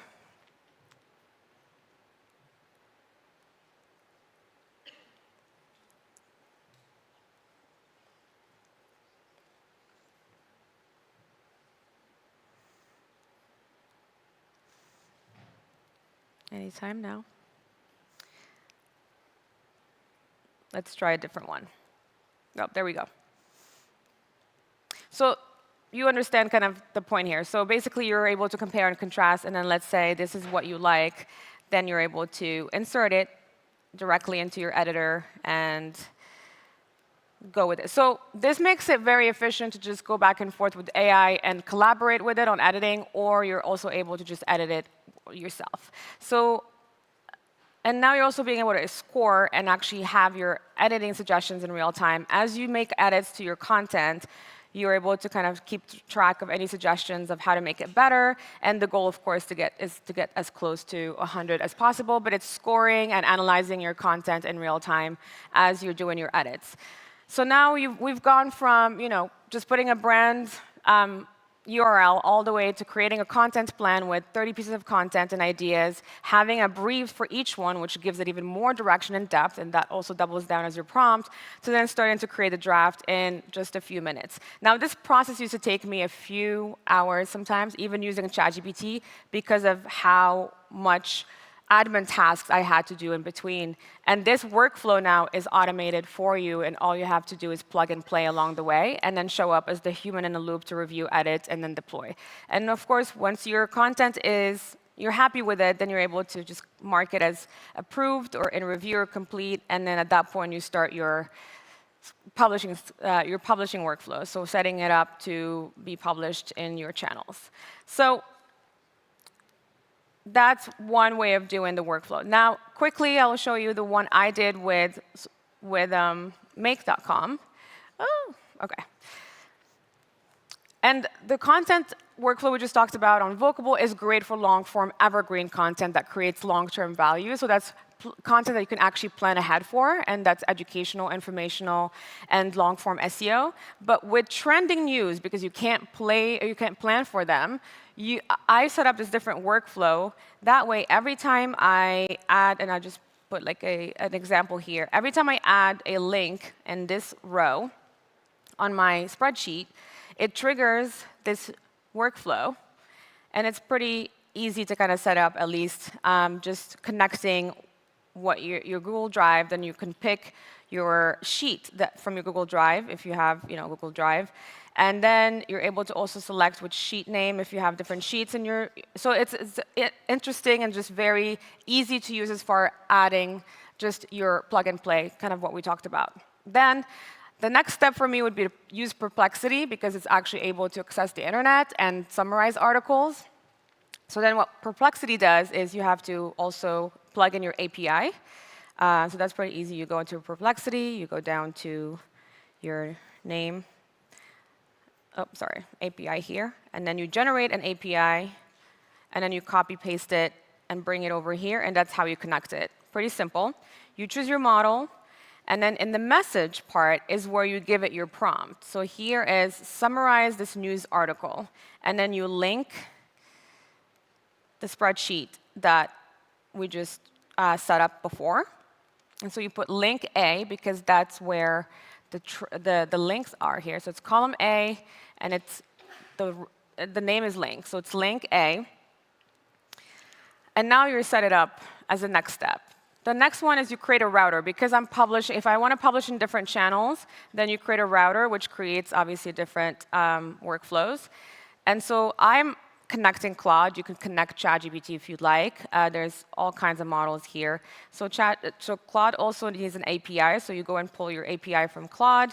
You add it here. And then you do the same thing with the message as well. So you create a prompt and give it directions to use the summary from Perplexity to create a post for LinkedIn specifically. So you can be very detailed with your prompt if you'd like, but it basically has already the context that it's going to pull from Perplexity. And at that point, you then connect your channel directly, and you set every morning for me, every morning this scenario will run at 8:10 a.m. So that means now, anytime that I add a link to my spreadsheet, it's going to run this process and then post about that news in a summary way on my LinkedIn at 8:10 in the morning. So now you're able to also set it up for Twitter, for Instagram, any other channels as well. But this is just a simple workflow that I wanted to. We will go through a lot more in details during the AI mastery. But this is, again, another way to set and forget something that you can't plan ahead. And once you get the hang of how you fill out all of these different input, then it just becomes easy to plug and play. Also, make.com has a lot of great templates that you can follow alone. So it's not really as hard as it looks. But it is definitely worth the investment because you can probably automate a lot of content workflows through this setup and modeling scenarios. So that's the demo on those two ways. And I know we're right on time. So that is the end of this presentation. And I hope this was helpful.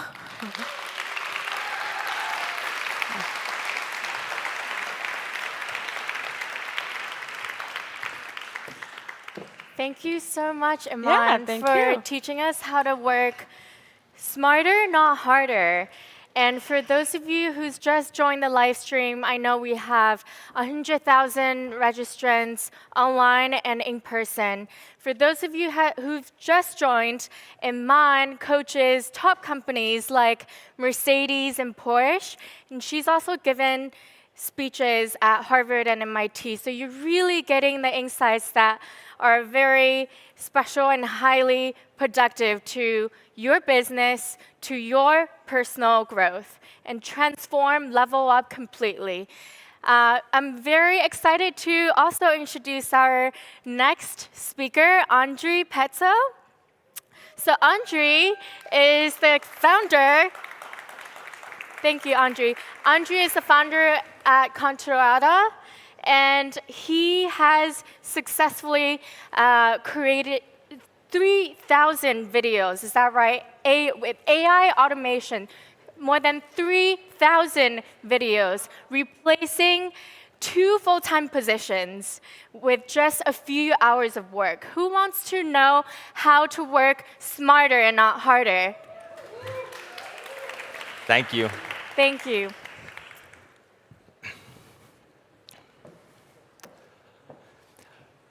I'm going to share with you an AI workflow I built for our social media company that completed the work of 2 full-time positions in just a few hours, work that would have normally taken them months to complete. So in this talk, you're going to learn about the principles behind this workflow and my personal thought processes when it comes to building with and working with AI. And hopefully, if you're not doing this just yet, you're also going to get a little mindset shift that will greatly benefit your AI productivity. Because I see a lot of people get frustrated with AI and then just stop not use it because it just falls short of their expectations. However, there's this very small shift in thinking that can completely transform your AI productivity. And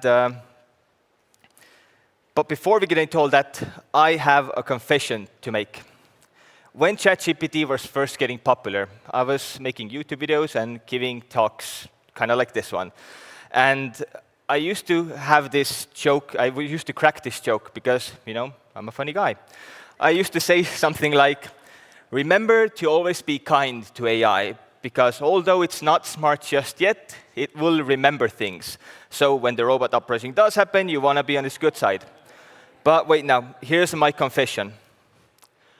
I have not followed my own advice at all. I've said things to AI that have probably guaranteed me a prime spot in a human re-education center when the robots do take over. So let's just say if AI ever does develop feelings, I'll definitely be on their collective naughty list. But why am I being mean to AI?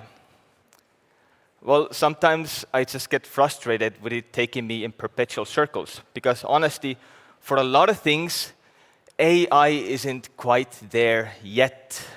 In fact, for a lot of these things, it's actually pretty dumb. I'm sure you felt this. It was supposed to write for you, but the writing sucks and it's unrelatable. It was supposed to make logos for you, but the logos don't quite feel right. It was supposed to do your research for you, but you still have to go back and fact-check every single thing yourself. And then it was supposed to code for you, but often it's just so frustratingly stupid that the only thing it does excel at is making everything worse. Now, I'm not saying that it's useless, because it undoubtedly has very strong use cases, and it's irreplaceable when it comes to certain tasks and automations, things that were literally impossible before AI just a few years ago, like the one that I'm going to share with you in a moment. But what I am saying is that social media is flooded with AI grifters. They're out there making wild promises about AI, and people buy into it. I buy into it. I get all hyped up, and as soon as I want to try out this new feature or workflow or use case, and I want to use it myself, well, it falls flat.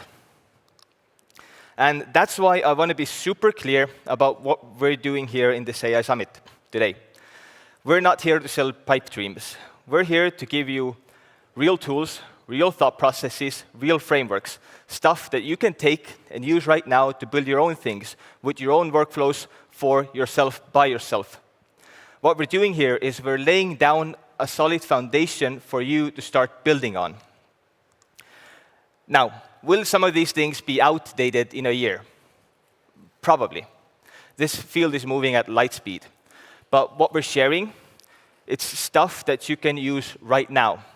And I just wanted to take a moment to frame that for you before we move on. So the workflow that we're about to dive into, it will probably not 100% fit to what you do in your business and in your life, because this is my workflow for the needs of my business. However, the thinking behind it, the principles, well, those you can definitely take and start applying to your own work. So anyway, without any further ado, let's just start diving into the workflow and look how it works.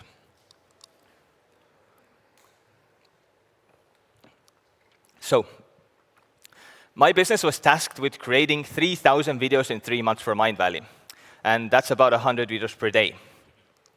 And this amounts to 12,000 social posts when shared across 4 social media platforms. And for each of these videos, we also needed to transcribe them, categorize them, write a long search-optimized description, a short description, and a YouTube title. And then actually I had to even make some of these platform-specific. Now, this is also where you're going to get a little bit of social media knowledge, so allow me this little quick detour for context purposes. So when we're talking about platforms like YouTube and TikTok, we're essentially talking about platforms for search or like search engines. Because about 2 years ago, TikTok increased their video description length, it's the description that goes in the bottom of the video, to about 2,200 characters. And it's actually kind of the same length on Instagram. And this is likely because for the younger generation, TikTok has completely replaced platforms like Foursquare or even in some cases Google, because they're searching for literally everything on TikTok, from restaurant reviews to tutorials on how to cut pineapple, making it the key platform for content discovery and search.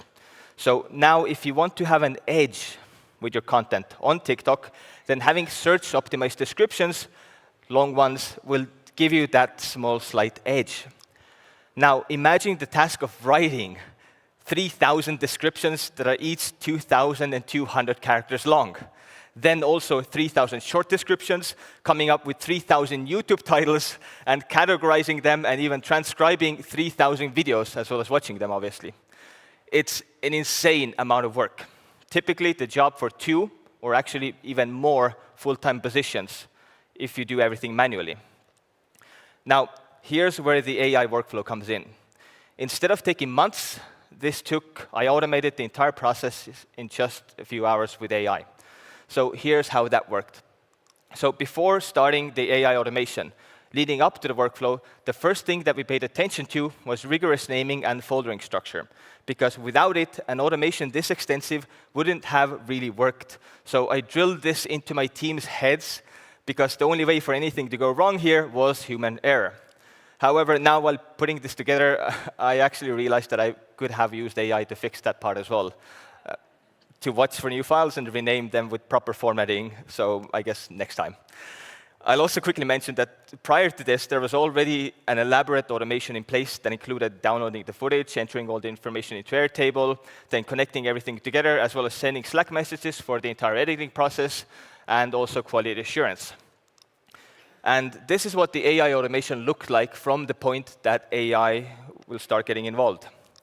So the first step was when an editor finished a video, then they rendered it onto our local network server, and this is the whole foldering and naming structure in place here, the real screenshot.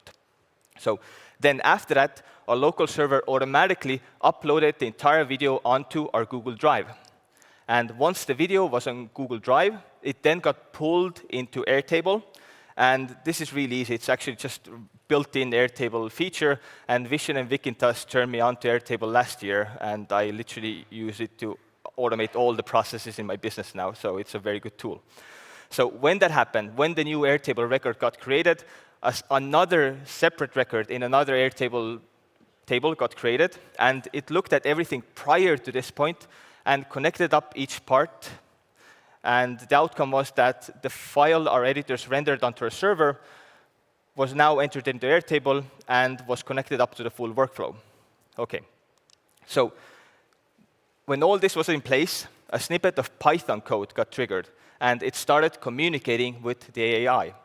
Now, I built this automation using Python code. However, you can build this exact same thing using only no-code tools, for example, Make, which is where I made this screenshot. Vikintas is our no-code expert, so you'll definitely get to learn all about this from him. So the first step with AI now was to use OpenAI's Whisper model to transcribe the video. Fortunately, all of these videos were sub 60 seconds, so I ran the Whisper engine locally on my computer, but you can also use the API or things like Modal with the insanely fast Whisper. And these are things that you'll learn in the AI Mastery Program. And the way AI Mastery Program is put together also is that there are more beginner-friendly parts and there are more advanced parts. So if some of these things don't click quite yet, then don't worry about it at the moment, because this is a bit more advanced. So after finishing the transcript, it got saved locally, and a copy was also sent to Airtable, where it connected to the right video. And once we had the transcript, that's when the magic started happening. Because the next step was using the transcript as the user message inside OpenAI's API. Now, API has been mentioned a couple of times here. If you're not familiar, API is just like a standardized way for different software to communicate with each other. And you also need to know how to use and navigate APIs, even if you're building with no-code tools. So this is something you're going to learn. So based on this transcript, the next step was to generate a long search-optimized description.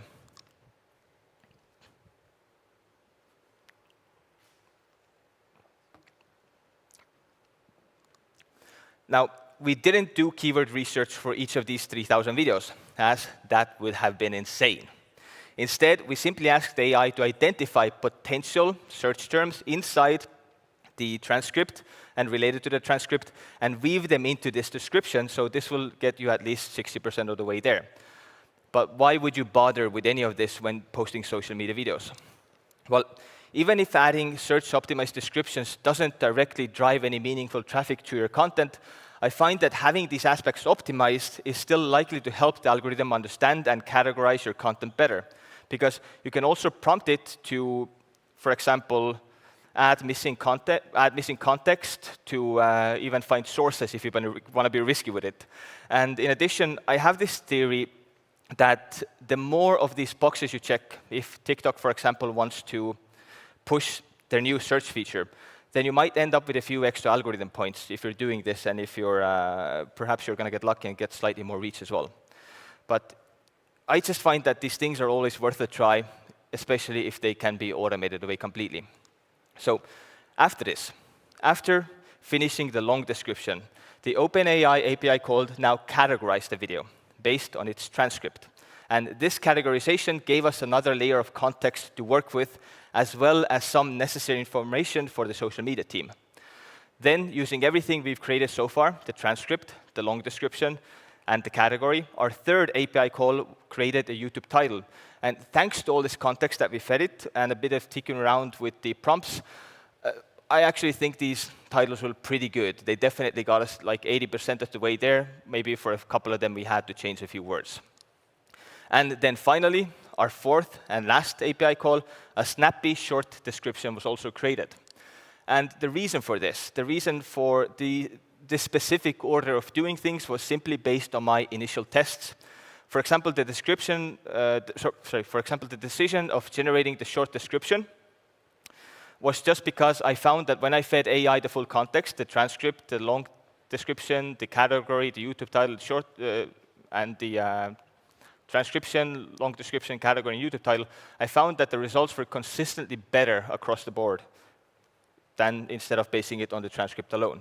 So there's always some fiddling and experimentation that goes into this sort of work. Next, all the results of these API calls got saved locally and also sent to Airtable, where they were connected up with everything. And the connection here was made based on the file name, which is why the naming convention was important and mentioned earlier. So the general idea behind all of this full workflow, is one magic word. And the word is segmentation. And that, ladies and gentlemen, is the mindset shift that I want you to take away today working with AI. Because here's the deal. If you have a large task that you need to complete and you want to achieve it with AI, then just, whether it's writing a blog post or a whole book, whether it's building an iPhone app or doing an entire marketing campaign, if you want to do it with a single prompt, a single ask, you're probably not going to get a satisfying result. I mean, you're not, right? Asking ChatGPT to write us a whole article will get you something very cringeworthy and completely unrelatable. What you need to do instead is to start breaking your tasks down into smaller, easy-to-handle chunks, and then later you can build automations to handle the full sequence of these small tasks at scale. It's like me not asking ChatGPT or GPT-4 to generate everything at once, the descriptions, categorization, and titles. Instead, I broke each of these steps down to single tasks. Now, granted, yes, they were very easy and straightforward tasks. And so depending on the complexity of your goal, for a good automation, you now have to figure out the extent of each task and the order of execution. So segmentation isn't just about making tasks easier for the AI. It's about giving you more control over the process. It allows you to fine-tune each step, ensuring that the final result aligns with your vision. Plus, it makes troubleshooting way easier. If something is off or it doesn't feel right, you can pinpoint exactly which segment needs tweaking. Now, you might be thinking, OK, that's great for complex tasks. But what about everyday tasks? Well, guess what? The exact same principles still apply. So let's show you how this segmentation mindset works with a more simple example. So even if you're just writing with ChatGPT, instead of asking it to make you a blog post article on topic, direct it to ask you questions, your opinions and preferences that would help it produce better results for you. And, or even better, provide it with some sort of source material, maybe a transcript of your podcast, a speech, a talk, or your previous writings to base it on. Then, in the spirit of true segmentation, break up the workflow. So don't ask for an article. Start by writing a summary. of an article, then do the outline, then do the introduction, hook, body copy, ending, title, and then connect everything up. Now, let's take this same simple example that we talked about a step further. How could you, for example, completely automate the writing of your blog post, and then also have them contain your content that you could actually put on your website and ensure that all of it is in high quality? Also, this is why in the intro I actually wanted to stress that AI is not useless. Yes, it sometimes falls short, but building something like this was definitely impossible just a couple of years ago. But if you still want to try and achieve this with just one prompt, you're not going to get very far with it. So let's look at how we can actually do this, achieve high-quality articles with AI. First things first, you have to find your source material. This could be your old writings, a social media post, a book, or if it's a video or a piece of audio, then you want to transcribe it. Now, for the sake of this example, let's say that our source material is a podcast, and we now have a full 45-minute podcast transcript. So we're basing our whole automation based on our podcasts. So after you have that, instead of just generating a full article based on that transcript, prompt your AI of choice for 3 totally different article ideas that do not overlap with each other, and have it write short one-paragraph descriptions for each. And then also ask it to give all of these article ideas a catchy title that serves as a strong hook. Or if you've done proper keyword research, or if you know the topics you want to cover, just throw those into the mix as well. And pay attention to this part over here, just at the bottom, because we're going to come right back to that. So now that we've finished the first part of writing a high-quality article, we have the full podcast transcript, and we have generated an idea and a title to match the transcript. The next step, what we could do is we could ask the AI to give us an outline. And here I put the 2 methods side by side just for illustration. On the left here is the array request in Python code, and right there is the make. You can do it both ways. And the make is the no-code tool that Iman talked about earlier and that I mentioned earlier, so you're definitely going to learn how to use that. Now, because we wanted to ensure that we got 3 completely different articles that did not overlap in content from a single transcript, we wanted to request them inside a single prompt. Because if you do 3 different calls, content might overlap. However, because we now have 3 different article ideas inside a single response, and we do not want to move on to the next steps with generating all 3 articles at the same time, we need to somehow separate them. And that's the reason why I asked for a numbered list. So there's a lot of ways you can approach separating data, but asking for a numbered list, returning it as bullets 1, 2, and 3 is just one of these ways. So, and this is how we get the data then, 1, 2, and 3. And then you just create an extra step in the automation that extracts number 1, number 2, and number 3 from that response and routes each of them into 3 separate automations. So by doing this from this point onwards, you're essentially generating 3 standalone articles in parallel. But in one of the previous steps, you also made sure that they won't overlap in content. And if you want to, you can also add extra information on here, like storytelling frameworks or other things that the AI takes into consideration later on for each of the articles. Next, we take the 3 article descriptions and title ideas and generate these into 3 articles. No, I'm actually kidding. We're not going to keep doing that. We're not going to do that. We're going to keep segmenting. So the next thing here that we want to do, for example, is generate an article outline for each of these possible article ideas. And then after that, we break it down even more by generating a hook, then the introduction, then the body copy, and then the ending. And each of these segments is a different step inside our overall AI workflow.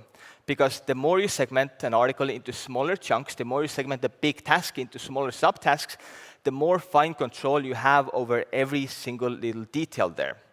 And this way you can ensure high-quality outputs.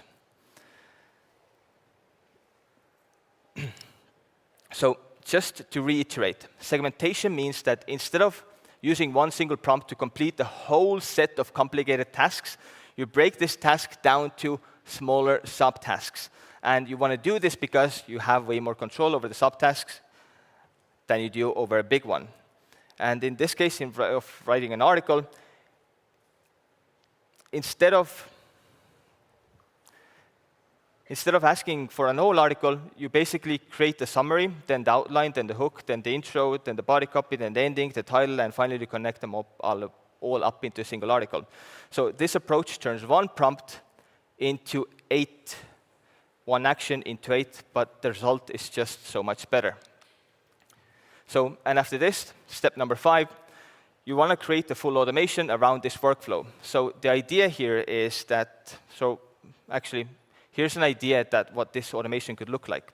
For every podcast episode that your business releases on your podcast feed, you then transcribe each of the episode, and from that transcript, you generate article ideas. Then these article ideas get segmented up. Then you generate the full process that we talked about for each. And finally, you can even have some sort of automation automatically posting them for you. So the second your podcast goes up into your podcast feed, it gets pulled automatically, all of these steps get followed, and it gets outputted directly into your blog. So each podcast you upload automatically gets turned into 3 high-quality articles from that context of the podcast transcript, and you don't have to lift a finger, and you have content produced for your business on autopilot. And the idea behind this process that I just described is the very approach that I use when building my automations, including the one that we generated the 30,000 pieces of content with for Mindvalley. And let me tell you, this isn't a one-off thing. You can actually build a ton of these little automations to run in the back end of your business, doing away with tedious or time-consuming tasks. And I have many like this running in the back end of our business. For instance, for each client video podcast that gets produced, an automatic transcript gets generated, and then the YouTube titles are generated from the transcript. The YouTube titles get an accompanied thumbnail text and also the description. All automated, all segmented. Or here's another example. When we, for example, interview founders for their monthly LinkedIn videos, from this transcript of these interviews, we pull all the information in, and then the AI pitches us the ideas and the preliminary hooks for all of these LinkedIn video ideas. Granted, now being fully transparent, I almost never use any of these hooks because I just prefer to use my own head for writing these. However, they're there if I ever do need them, and I'm pretty sure I can make them work and be up to my standard if I fiddle around with the prompts a bit more. So the takeaway of my whole presentation here, what I want you to take home is that by breaking big tasks that you want to achieve with AI down into smaller, manageable steps, we're also leveraging AI in a way that's actually useful. We're not asking it to do the impossible. We're asking it to do a series of small tasks, easy things that we can automate and later add them all together to make something big. And that, my friends, is the power of segmentation when working with AI. It's not about replacing human creativity or decision-making. It's about augmenting it and enhancing it, and freeing it up to focus on the parts of the job that really do need that human touch. So the next time you're staring down a big project with AI and next time you're staring down a big project and you're thinking of how AI could possibly help you, remember to segment, and automate, and watch your productivity soar. Thank you.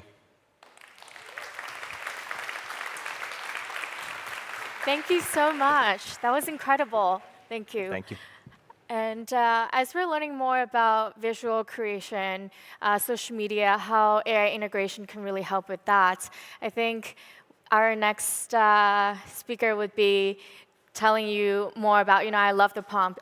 It goes, get AI to work for you as you sleep. Who wouldn't want that? So next up, we have Vikintas. He's a 2-time TED speaker, AI transformation officer at Mindvalley. He's built over 20+ applications used by over 500,000 users with absolutely no coding required. And he's built hundreds of internal applications by integrating AI to completely automate the entire systems and workflow. So please take it away, Vikintas. Okay. Can you hear me well? Perfect. So there is so much content about prompt engineering. And probably a few, when you saw the title of this session, thought, come on, prompt engineering. Again, it's 2 years. Every day I'm listening about prompt engineering. But the problem is that there is not so much content about how to prompt AI effectively for your automations. So this will be the focus of prompt engineering today in this speech. Because you see, ChatGPT and other tools like Claude, Gemini, Copilot, Perplexity, all the other AI chatbots, they are all about enhancing your workflows. The keyword here is enhancing, not automating. Because you still need to type in your prompt, right? You still need then to copy, download the response of AI, then to move it somewhere, to save, send, or upload to some sheet, Airtable, some folder, or some application. So in an essence, every time you want to use AI, you still need to go through this process of manual labor.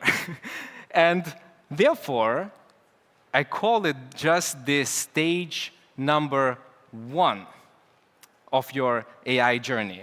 And don't get me wrong, this may already be enough for some of you, because if you master ChatGPT, Midjourney, and other tools, it may already be extremely powerful. And probably some of you can already agree with this, right? But I believe that some of you here in this audience and online will want to explore a bit deeper. Am I right? Do you have anyone who wants to explore a bit deeper? I bet that some of you will want to get AI to work for you while you sleep. Do we have anyone right here who wants to get? Yeah, yes. So therefore, I will invite you to do something a little bit silly now, because we all know that learning is not just about listening, but also we learn much better when we involve movement and emotion. So I will invite you to stand up, ladies and gentlemen. Stand up from your seats, including those of you, I don't know, where is the camera there, who are now at home in front of your laptops, no matter how silly it may seem. Stand up. I see you. And what we will do now, we will take a deep breath in. I will count to 3. And we will do an imaginary step, okay? One small step to enter the next stage, the stage 2 of your AI journey, followed by applause, shouting, giving high five to each other, and so on to create some energy in this auditorium. Are we ready? Okay, breathe in. 1, 2, and step. Congratulations, welcome to stage 2 of your AI journey. Thank you so much, thank you. And those of you who may step in and see that it's not for you, don't worry, we don't have bouncers forcing you to stay in this club. It's okay if you see that automating is not for you. So the possibilities in this stage are endless. And actually, my personal aha moment was not when I saw ChatGPT in action for the first time, no matter how powerful it is. It was when I saw that OpenAI has APIs available, meaning that you can plug ChatGPT into your applications, into your automations, whatever you want to build. Because I understood that that means 10x, 100x, 1000x more ways to use artificial intelligence to get value. But there are 3 requirements to have this stage 2 successful. Requirement number 1 is to be able to tap into APIs. Requirement number 2 is to be able to design flows, which is not the focus of my presentation today. Andrei already talked a bit about it. Juan will talk, so I will leave it be. And requirement number 3 is to be able to prompt AI APIs. And for those of you not techies who are now a bit confused and thinking, what is this API? Why is Vykintas using such technical terminology? I do it on purpose because this is the main keyword if you're looking for solutions online. If you're Googling, API is the main keyword.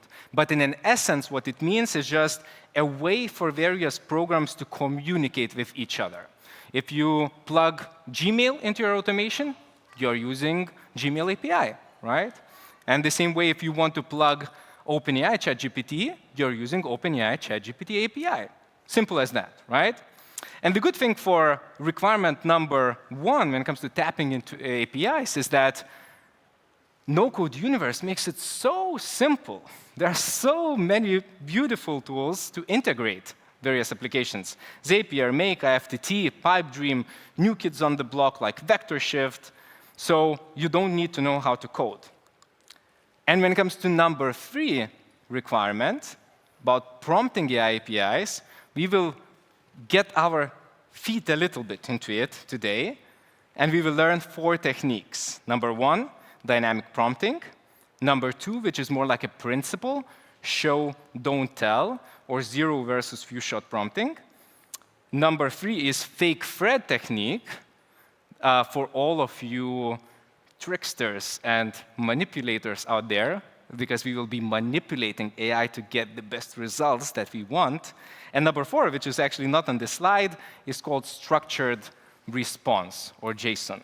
So let's ditch the slides, and let's get to a practical live demo. This is how I prefer to teach. I'm taking the risk because technology doesn't work always fully as expected, but let's do it, right? So for the demo, I selected a very simple workflow to make sure that we focus on the prompting part, not on some difficult workflow, OK? Exactly. So what we have here is just various records or items with messages from people, where you can see people are mentioning their name, what they like, what they dislike, their goals, email, favorite poet, and so on. Okay?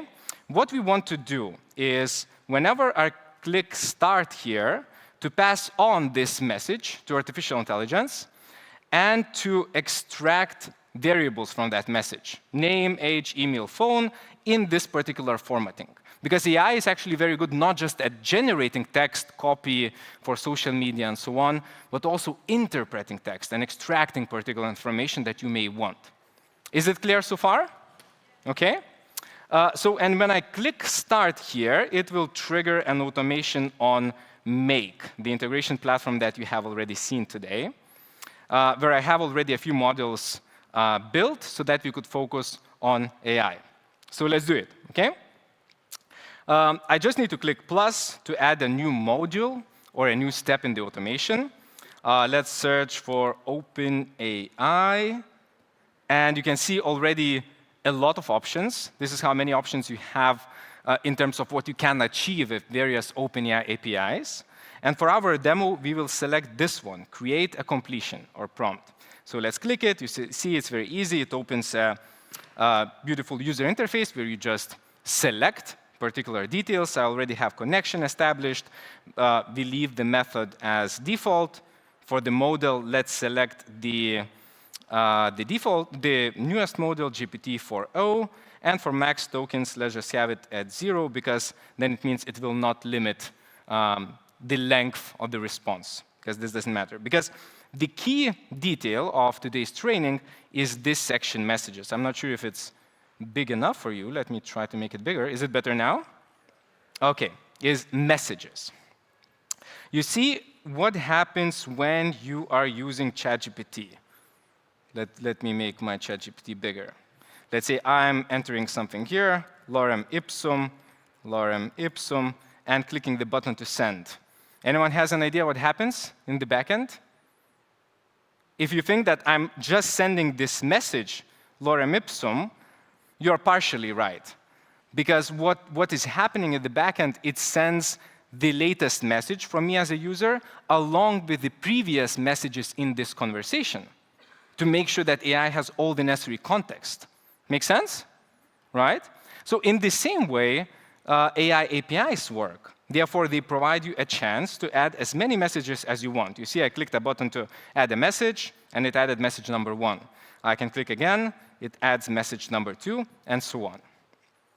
Now, when you have a message, there are 2 parameters. You need to select a role of that message in that conversation and the content. So for the first message, we always select the system. What this means, system is like giving general instructions for the AI. So no matter what user inputs or sends, this is something that AI takes into consideration anyways. So let's say when you build custom GPTs on ChatGPT, right? There is this instruction section. So in the same way here. So for that, I already have a prompt prepared so that I would save your time. Let me just copy-paste it. And I will add this part of the prompt to the system message, which is extract name, age, email, dislikes, goals, and so on from a user's message. As you can see, we start from something very simple, and we'll build gradually on top of that. So this is what I call the static part of the prompt. You see, no matter what record or item will trigger this automation run, will always be the same text. But for automations to work, you need to also have dynamic part of the prompt.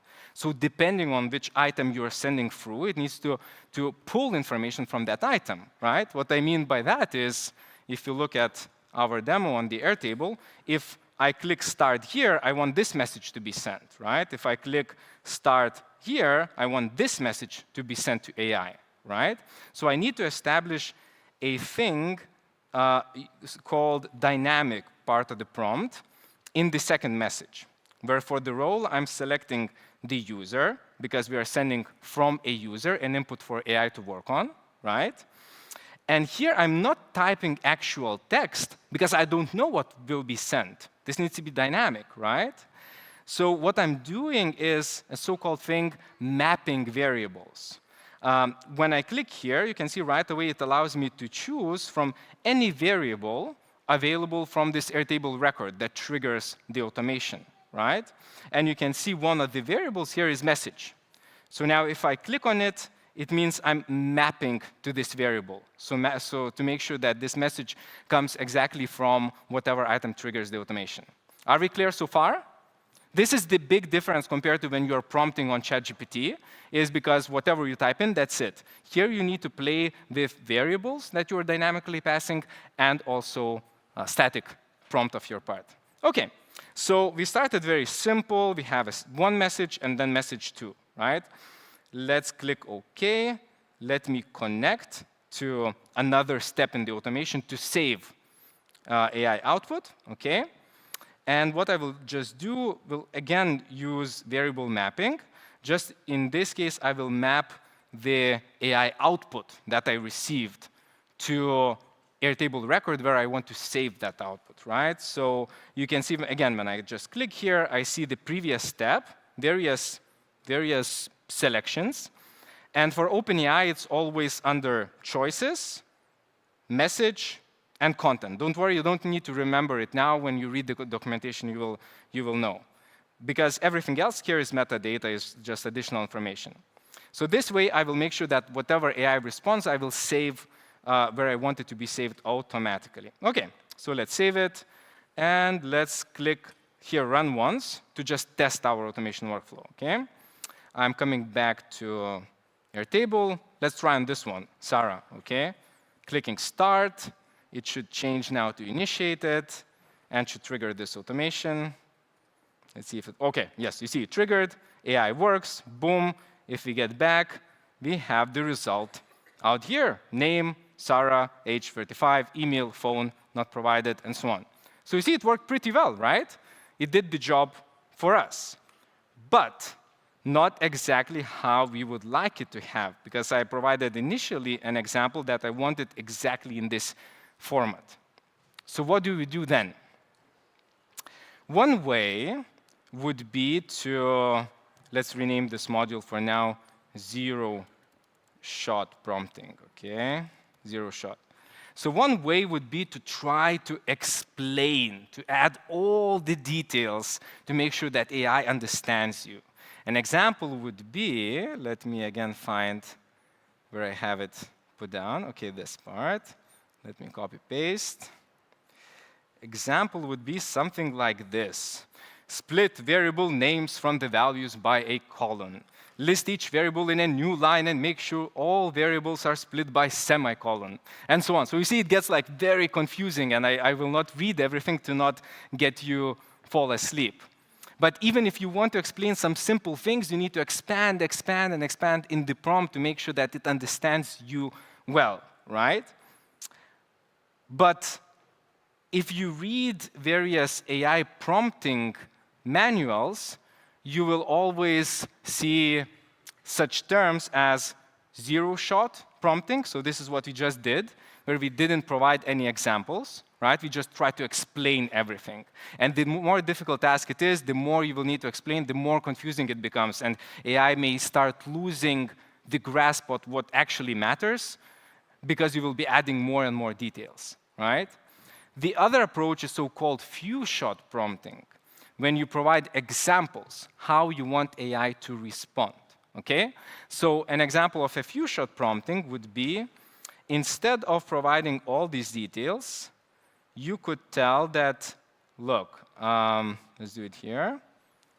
You could tell that, see an example below, and then you have user message example. Let's say this is, hey, it's weekend test, and so on and so on. And AI assistant response example. So you show exactly how you would expect AI to respond. But the problem here is that, as you can see, we are expanding the prompt still, right? And what if you wanted to add a second example or a third? Because sometimes if it's a difficult task that you are trying to solve, you may need to provide multiple examples. So this doesn't help us that much, right? But here is where the, as I call it, the fake thread technique comes in, where I will teach you guys how to manipulate the AI to get the best results in the easiest way possible. I use this fake thread technique literally on a daily basis when I'm building automations. So what I will do is, instead of trying to explain everything here in the prompt, I will construct a fake thread to pretend that we already sent particular inputs for AI and to pretend that we already received responses from it. Even though these responses will be that I defined, right, exactly how I want it to be, but AI will think that this is how it responded, and I will tell, yeah, it's good job, exactly what I'm looking for. And I will end with actually giving this dynamic input. Let me show you what I mean, because I understand it's difficult to understand when I'm just explaining.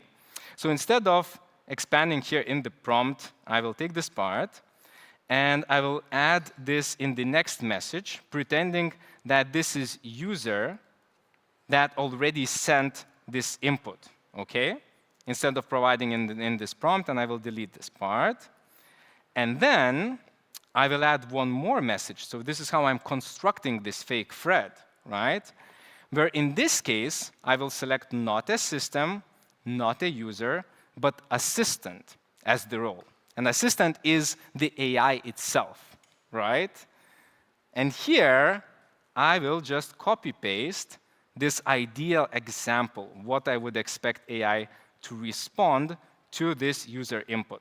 So I'm just putting it here. So you see what I'm doing here? I'm not explaining, use semicolons, start with capital letters or something. I'm giving it examples. This is user input. This is ideal AI output example. This is user input example. This is ideal output from you example, right? And I will keep with this trickery a little bit more. Let me delete this part. And in the final then message that comes from user, always we end with a user message, right? I will tell, great job. Exactly what I'm looking for. Now, wait a second. Now do the same for the following, right? And then just in between single quotation marks, I will do the mapping to a variable. So this is how I will pass the actual message that I wanted to work on. Is this clear? Because when AI will get my call, first of all, it will see the overall instructions. Then it will see that, oh, I already received this user input like this. This is how I responded. OK, I need to learn from it. And I was told that I did a great job. Perfect. I should carry on and do the same job for this new message that is coming in. Does that make sense? Yeah? OK, so let's save it. Let's save the automation. I will run it again to test once more. And let's take Now, the same message from Sarah, I will mark it start again to see what we will get instead now when we are running this fake thread, when we are manipulating our AI body. OK, it ran through, and if you look at the result, it's exactly what we want. As you can see, everything is exactly like you see. You have capital letters where you want capital letters. You have semicolons. You have the right sequence, everything else. So it may seem difficult, but the thing is you don't need to engineer any prompts. You just need good examples of user input and ideal AI output. User input and ideal AI output. And this is how you implement a fake thread, ladies and gentlemen. You will see that in 90% of cases, whenever you need to build this AI prompting in an automation, this is how you will do it. But so what we covered so far, right? Let's recap a little bit. First of all, we checked zero-shot prompting, where you're just providing all the details and trying to explain what you want from artificial intelligence. And we learned that if you try to do that, especially the more difficult the case is, the more noise you are sending to AI, the more your prompt expands, and the more difficult it becomes for AI to understand what actually you want, right? Then we tried so-called few-shot prompting to show with examples, and the best way to do it with the fake thread technique. So here to learn that you need to provide examples and that the best way to use is a fake thread technique, I'd like you to learn a motto that I call show, don't tell. Always. When you work with AI, show, don't tell. Repeat after me. Show, don't tell. Show, don't tell. Show, don't tell. Always, if you have it in your mind, it will make your prompt engineering pretty easy. But now we are getting to the technique number 4 that I promised you today, which is called structured response, or JSON. Why it matters is because, look, what we did now, it's great. We got it in a sequence, all the variables. But what if you, let's say, want to automate sending an email to Sarah, in this case, so that you could use the Sarah as a variable in your email, right? It would address Sarah directly. Or you want to send an email and you want to extract exactly this email part from here, right? You could run some different difficult algorithms to extract from this text whatever you want, but that's quite complex. There is a way to do it with AI in a much easier way. What we can do, we can build it in such a way that Sarah, let's say, would be saved here under name field, I'm sorry. Age would be saved here. Email would be saved here. Phone here, likes here, what the person likes, goals, and so on, right? So that exactly you could properly set the ground to automate further after this step, what we are taking here. So for this, you're using a JSON response mode. First of all, we need to expand here to show advanced settings. Let's do it. And scroll all the way down. Let's scroll down here to response format. So you see by default, the response format from AI is text. But you can change it to JSON object. For those of you not techies, what JSON means is just a structured way to, like some code to structure information that computers would understand. And the good thing is you don't need to know it. You don't need to learn it yourself to be able to use this. Because if we want to provide a perfect JSON example for AI, so we need to change this part, right? We can ask AI for us to do it. So I'll just copy this ideal AI assistant response example. I will go to ChatGPT, and I will ask, convert this into JSON. And ChatGPT will create an ideal response example for us. We can see it's creating. It looks good. Just for this specific tutorial, I don't want arrays, these brackets here. So I will just ask remove arrays and leave just text string values. Let's do it like this. OK. And ChatGPT did a great job. You see, it converted my ideal example into a JSON code that I can just copy and paste into my automation. Where is it? It is here. Let's do it. Boom. It looks a bit ugly when I copy paste it here. I can fix it to make it nicer, which is actually not necessary.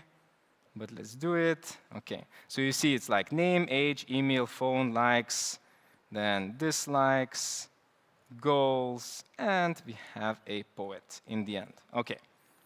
Perfect.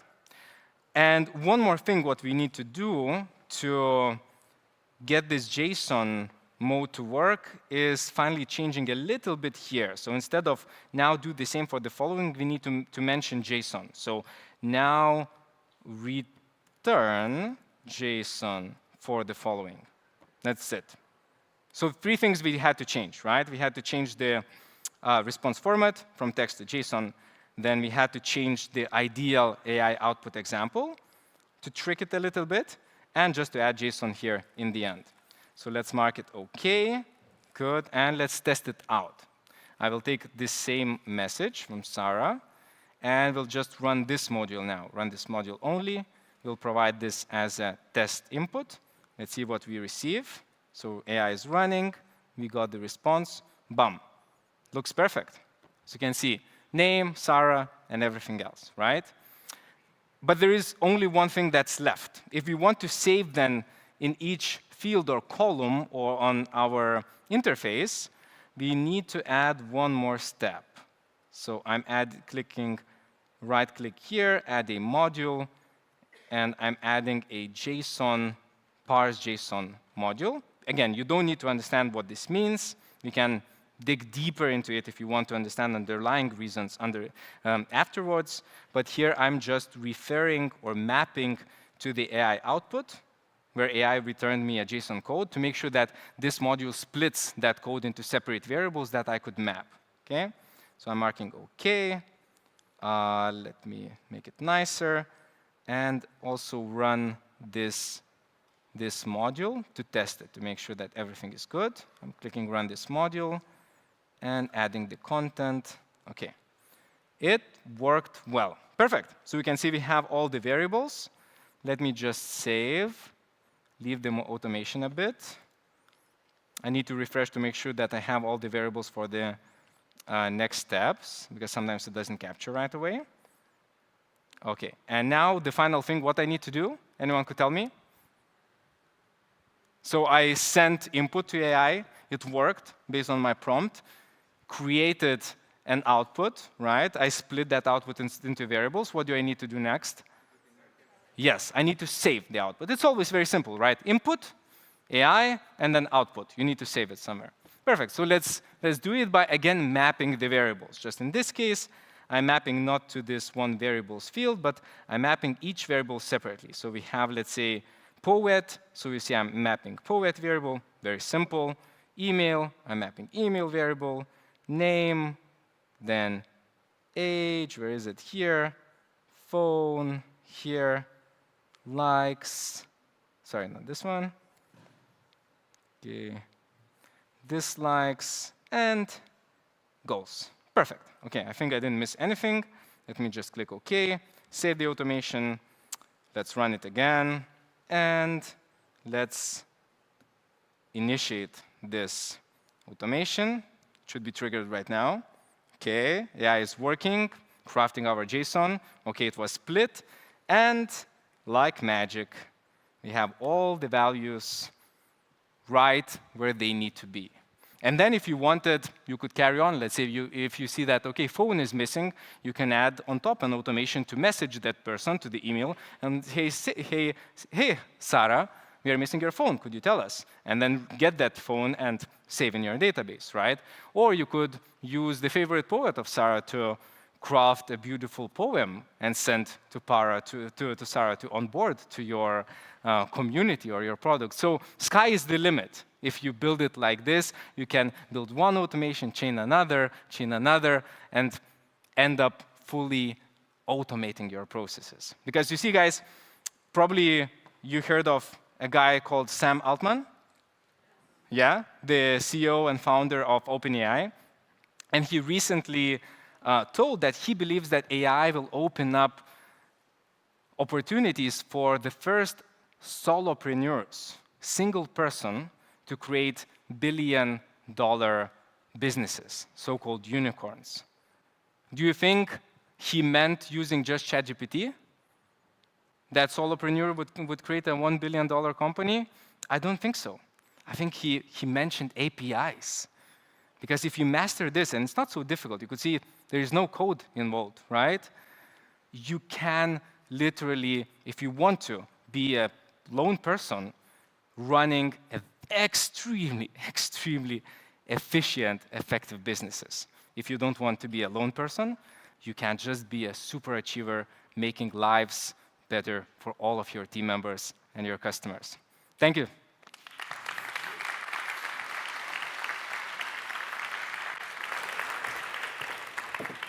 Thank you so much. Thank you. Another round of applause because show, don't tell. Show, don't tell. Yes. Amazing. So, wow, there's so much to take away. Who else is just excited to put all of this knowledge into enhancing their daily life and workflow? Yes, yes, you are. Perfect. All right, so we're coming up to our last session for the day. So I'm about to welcome on stage Manon Davis. He is Chief Product Officer at Mindvalley.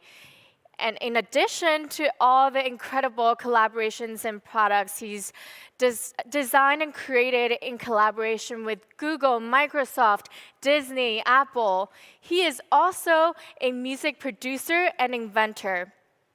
He works with leading artists like will.i.am, and he has been named one of the best inventors by Time Magazine, 5 best inventions over the past few years. I'm so excited to welcome him on stage, Manon, and he will be talking to you today about product, marketing, and branding. Please welcome on stage. Thank you so much. Thank you, guys. You're going to bear with me 1 second because, in typical fashion, I'm going to try and play some music on stage. So give me a sec. Let's see if this works. I'm going to go ahead and plug this in. Right, we're going to do a quick sound check.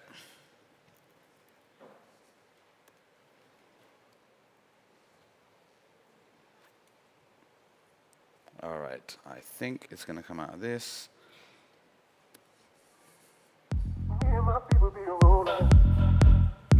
Feel free to dance, it's cool. All done. All right, and let me just get my visual up, and then we're good to go. Thank you. All right, let me know when you guys see the screen. White screen? Cool. So thank you, everybody, for waiting this long. I know you guys have had a long day. I'm going to try and keep it pretty light, pretty entertaining, hopefully, and give you a little bit more background about some of the stuff that I discussed on stage with Vishen earlier, but also show you how all of those things, and Vishen was very kind to kind of talk about, a lot of the things which I've had the opportunity to do in the last year since I was last here on stage at the AI Summit. I must admit, it's as crazy for me to be doing it, and often I don't talk about it until it's happened, as it is for Vishen to be reeling it off, and I'm honestly ever so grateful to have had the opportunity to do those things. But my point is that all of those things that I've been working on and doing are in collaboration with the technologies that we've been talking about. I have the opportunity to do this because I tap into the technologies early, and I've sort of tried to take advantage of them, and if you like, be superpowered by some of the technologies that we have access to today, and that are emerging every single day. In some ways, and I was on a podcast recently where a little clip went viral, but it's because I said I was able to Iron Man myself with technology. I have to admit that is a Vishenism. He's a big Iron Man fan. So before we get started, obviously, I know you guys know what to do with the QR code. Do it for the gram. If you don't know what that is, then probably the wrong age group, but it's all good. Feel free to scan that. It's not just so that you can follow me on social media and I can get close to the gazillion followers that Iman and Vishen have. It's actually because a lot of the things that I talk about, a lot of the technologies I'll talk about will be linked on that QR code. So as I discuss branding and marketing and product design today, and then creativity and making music and art tomorrow, you'll be able to quickly get access to the tools that I've been using to do so. And if you keep an eye on that link over time, I'll keep updating that list. So I'll start by, I think, highlighting something which I've spoken about before, but I'm really starting to just see how true some of the great thinkers were when in their thinking around the idea of imagination and what goes on in our minds as we dream and we think outside of the bounds of reality. This is a quote from Picasso, arguably 2 years ago, very abstract. Everything you can imagine is real. Maybe I would have been in a manifesting session if I was talking about that. I think Einstein has a similar one, imagination is everything. And I think the truth is, we're starting to see the technology catch up with what we all already know, which is that anything that we can imagine could or can be crafted. The difference is the latency between where it took us to, create a painting if you had the skill or if you trained to create a sculpture and carve clay. All of those things are starting to evaporate in terms of the latency, and we're able to take ideas and turn them into reality much, much faster. And AI is at the heart of that. And it's not just the dreamers like me who are thinking about these things. It's also large-scale organizations, companies like Mercedes. So we talked a little bit earlier about the project I had the privilege of working on with will.i.am from the Black Eyed Peas and Mercedes-AMG. It's called Sound Drive. This is an official photo release after CES when we talked on stage and picked up a bunch of awards, which I'll talk about in a second. Sound Drive is something that to the user, to the end consumer, is just another mode within the vehicle. It's same as playing a CD in the car or FM radio. There's just a mode called Sound Drive. But what Sound Drive does under the hood is truly fascinating, and again, only possible because of the way that we imagine how music could be manipulated, how a user could participate in the creation of music without really having any background in music, and how AI could almost be the curator of that new experience of sound within something that we do every single day and can become quite mundane. So I'll talk a little bit about how that happened and also what exactly Sound Drive does under the hood. But after we released Sound Drive, it was about 1.5 years project. Will kind of approached me about it, I would say late 2022. And he said, look, there's these electric vehicles coming out. People are super passionate about the sound of a roaring engine. And electric vehicles don't have that sound. So I think a few other car companies are thinking about making vroom vroom sounds, fake engine sounds, and seeing if they can emulate that. But there's got to be something more to that, right? What is it that creates that sound of an engine? And we started to collaborate with Mercedes, look under the hood, and started to see that, it's physics. It's the way that the car drives. It's the speed that you're accelerating at. It's the brakes. It's all that stuff. And what we started to realize is it's no different to when you push a key on a piano, right? Or if you pluck a string on a guitar. It's the intensity, the velocity, the speed at which that happens that fundamentally changes the way that physics translates that into sound. So we started to play with this and say, well, why just one sound? Why the sound of just an engine, a vroom vroom sound when you hit the accelerator? What about when you turn left and right? Shouldn't that also initiate some kind of sound or feeling? What about when you go over a bump? Shouldn't the suspension also be translated into sound?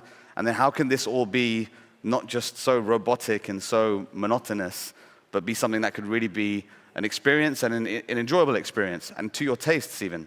So we started to take each one of those signals, if you like, and translate them into musical expression.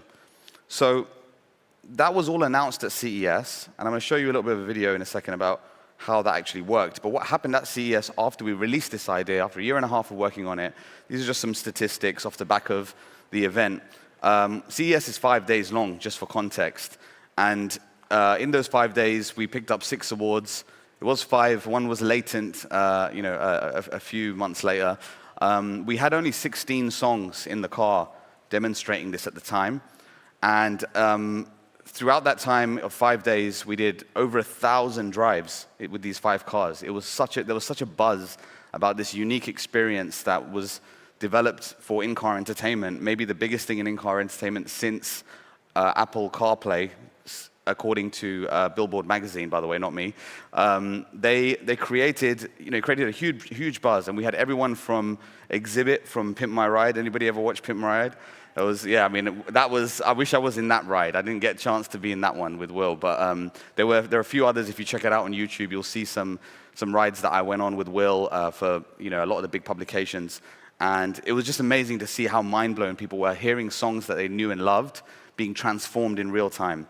And if you get a chance, then definitely go and check those out. But it shows you, I just wanted to give you, a sense of the reach, because it's very easy to think this is a very niche concept. This is a very niche idea. Who would want this in their car anyway? Well, we have an exclusivity with Mercedes, but what was also announced there by Mercedes is that they're so fascinated by this technology, and of course they collaborated with us to build it, that it will be available for all cars after this exclusivity period of this year. So next year, any vehicle manufacturer, if they so choose to, can implement this, and there are already so many lining up to do so. And I think the 1 billion+ impressions on the stories about this and the videos watched, I think, is a reason to explore. But what I'll do is I'll run the video for you now, and I'll tell you a little bit about this kind of release video after you've seen it. Give it 2 seconds.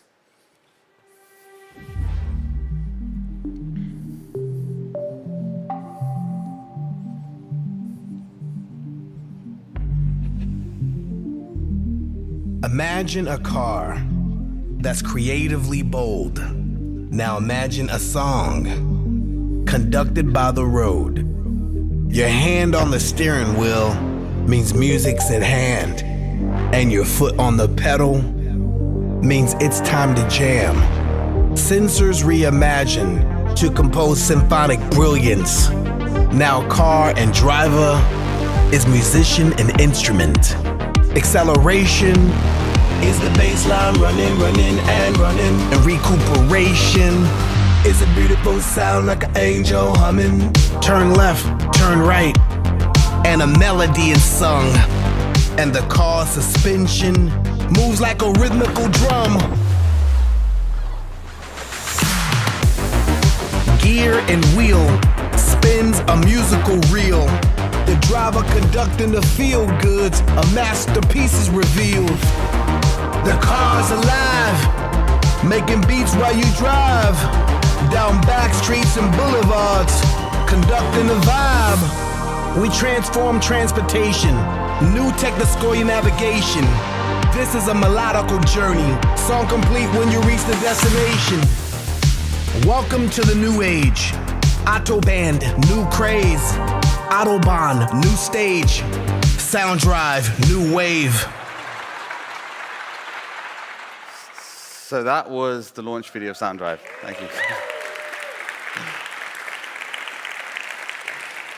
We put the clapping audience in at the end there just to make sure that you guys reciprocate as well. The interesting thing about that, which I know is still difficult to quite grasp unless you can experience it for yourself, and you guys totally should, by the way. It will be released in 6 million Mercedes vehicles this year.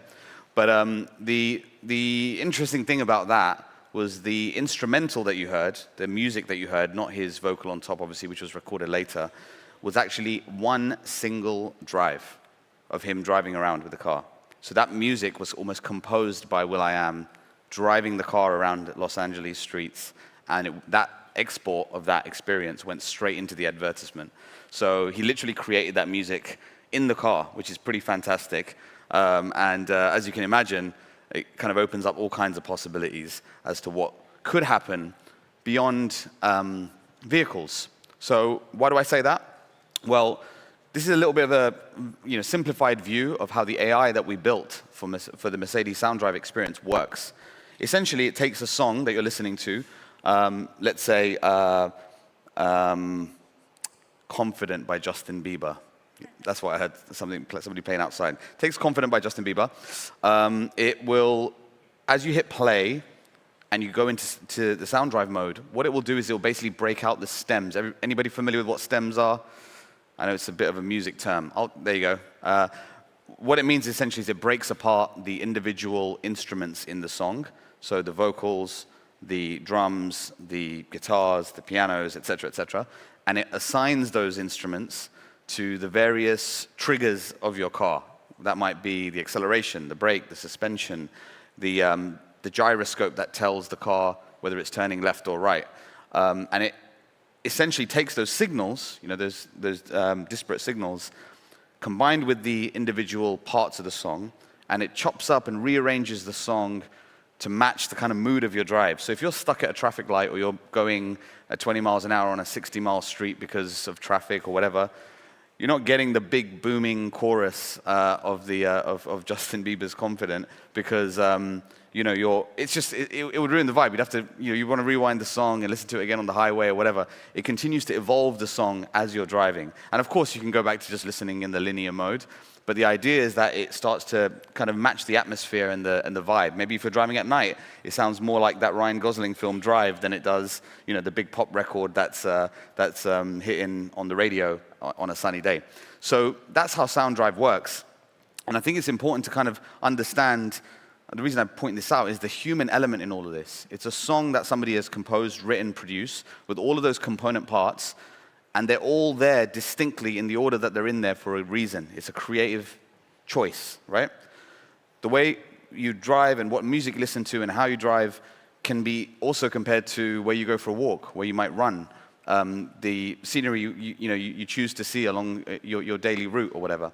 So you can start to imagine how this idea of sensor to music can be adapted in many different places. Maybe you're going for a run and this type of technology exists on your watch or your phone whilst you're listening to music.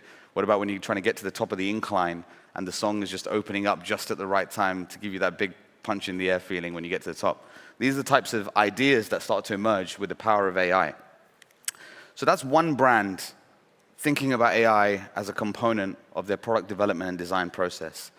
Another brand that I had the privilege of working with recently, which was highlighted by Vishen earlier, is the Refugee Olympic Team. Hands up if you even knew that the Olympics had a refugee team. Okay, more than I thought, because it is something that sadly doesn't get enough airtime. And it's been a couple of decades since they introduced this. But anybody who is an athlete that can't represent a country ends up in the Refugee Olympic Team, provided they qualify, of course. But this team has been quite neglected. They don't have, they've never had a sense of identity. They just wear the white shirts with the Olympic rings. They don't meet each other until the day of the Olympics, so that as they walk out, there's almost no camaraderie between the team. And they've never had a national anthem, obviously, because there's no nation. So if anybody on the Olympic team wins a medal, then ultimately they'll just be playing the Olympic theme tune, whatever that might be. So what we did in collaboration with the Refugee Olympic team, myself, a company called Frame Store, Gravity Road, is give them that sense of identity. In collaboration with Nike, they were given original kit design, they were given creative direction, style, and beyond the kind of visual creative direction that you guys see here, which I think looks pretty cool, we also collaborated with an artist, an illustrator, graphical artist, who herself was a refugee from Bosnia, and she gracefully gave us and created illustrations of all of these individual athletes, as well as just reams and reams of her illustration style. What we did with that was we trained an AI to basically mimic her illustration style, not to replace her, but instead help us create the first ever Olympic refugee team campaign, ad, and ultimately music, which I had the privilege of composing. And I'm going to let you catch a glimpse of that just to see how AI is being used this year. Thank you.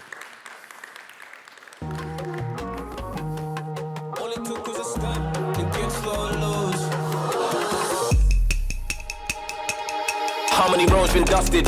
Told myself that I wouldn't shed tears and they sprayed my woes in public. I swear that I bled, I fell from grace and it left me broken, busted. Left my soul disgusted.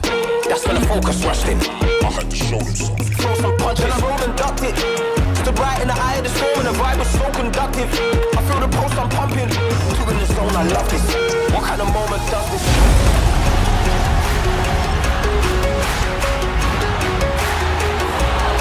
And now we're here. For all of us. Thank you. So, thank you guys. This is, yeah, I mean, it's honestly an amazing feeling for me to even be a part of something like this. I don't know how I'm going to contain myself. I think it's July 27th, if I'm not mistaken, in Paris on the Champs-Élysées, all the jumbotrons as these guys walk out onto, to begin the competition at the opening ceremony. This will be played on, on all of those jumbotrons with all the music. And fingers crossed, one of these guys manages to get a bronze medal or something, or even gold. I mean, the Taekwondo fighter, I think, is actually, supposed to be in the running for gold. If any of them win a medal, then we get to hear for the first time ever the refugee anthem, which will be an orchestral version of what you just heard. So, yeah, looking forward to that. But this is just a bit of coverage of that, and again, just to kind of show you the reach that is possible just by thinking about AI as a central part of product, branding, and marketing. So, what is the methodology here? How are people starting to adopt this and thinking about it? Because these two ideas are relatively disparate, right? We've had an AI there being trained for different reasons in different organizations, sparsely different. Mindvalley is a completely different thing. Microsoft is a completely different thing. Is there any methodology there that can start to point us towards, a way of adopting this stuff specifically for the purposes of product, brand, and marketing? Well, nothing that's popularized yet, which is why it's such an open field, but this is kind of something that I've assembled as a framework, if you like, for how I think about this. Call it the Arrow framework. And it's really about asking the same questions you would really ask, if you were to design or create a brand anyway, but leveraging AI and LLMs and other things to kind of be a conduit to the answer, right? It's a collaborator. It's not the definitive place that you're going to get an answer. And I say that really, oh, sorry, siren going off somewhere. I say that kind of really deliberately because I think if we go back to the Picasso quote for just a split second, it still starts in our imagination. I think that's the key thing that I want to get across here. So as you start to think about these ideas, the viability of these ideas or whether or not they resonate with our audiences in our businesses or in our products, I think comes down to, for me anyway, this Arrow framework, which I've tried to start deploying. What that stands for, you guys can see it on the screen, but just to quickly run through, the audience, so who does this speak to? Who is it for? And ultimately, what can you extrapolate in terms of the ways to speak to that audience directly? In the refugee example, it's quite obvious. I think it's about these 4 or 5 people who basically don't know each other and have been forced into a situation where they represent a country or an entity that isn't even their country of birth, even if they would like to represent that country of birth. It's knowing that you're not alone. It's the 1 in 100 million. It's that identity. The representation, can they see themselves? Can people see themselves in that? Even if you're not a refugee, can you see yourself? Can you see your story? Can you have empathy with that? The resonance of that story and that brand and that logo and that marketing campaign, does it connect with people emotionally, whether they're inside or outside of that sphere? And finally, do you understand what it's even about, why you did it in the first place, what it's for? So I thought to myself, how am I going to demonstrate this on stage at the Mindvalley AI Summit? I was racking my brain about it. Everybody who knows me knows that I can't seem to prepare for any talk until 24 hours before, much to the angst of most of the people here. So yesterday I found myself at the food truck outside, and I bumped into this fella. Is this guy in the room? Rui? Is Rui in the room anywhere? No? He's actually volunteering, so he might be forced to be outside right now. So Rui came up to me outside, and he said, hey man, I'm really looking forward to the AI Summit. Great to meet you. I volunteered here. I work in AI sales in Portugal. And I'm just like really keen to kind of get up and running with the skills that we're going to learn here. And I was like, awesome, man. And to be honest, like, I could barely concentrate. And the reason I could barely concentrate is because I was just thinking a couple of things, like, super nice guy. I'm glad somebody came up to me. I'm a bit lonely at lunch today. Secondly, he's a good-looking dude from Portugal. It's nice to meet somebody cool. And thirdly, man, I really like this guy's glasses. And so I just kept thinking about this dude's glasses all of last night. And I was like, oh, let me find that guy. He had good vibes at the party. I was like, is the dude with the yellow glasses here? Couldn't find him.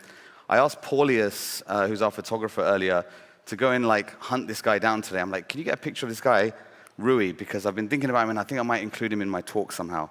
And then he was like, he showed up with a picture of this lady. Is this lady here by any chance? No?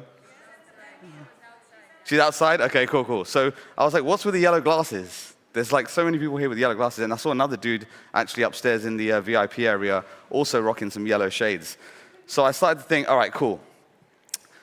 In the UK, we call sunglasses, we've got a nickname, we've got a slang for it, sunnies. Or I guess they have that in the States too. So we call it sunnies. So I was like, that's kind of a cool brand name. So, got into Midjourney, created a logo for Sunnies. It's a new sunglasses brand that we're going to pretend that Rui and that lady. Does anybody know that lady's name? Nabir? Navin? Nadine. Nadine. There we go. Sorry. We're all saying different words. Nadine. Namin? Okay, Namin. All right, there we go. Namin and Rui. Rui's got a pretty cool designer name, actually. Rui Vass is his name. Sunnies by Rui Vass. I think that's pretty cool.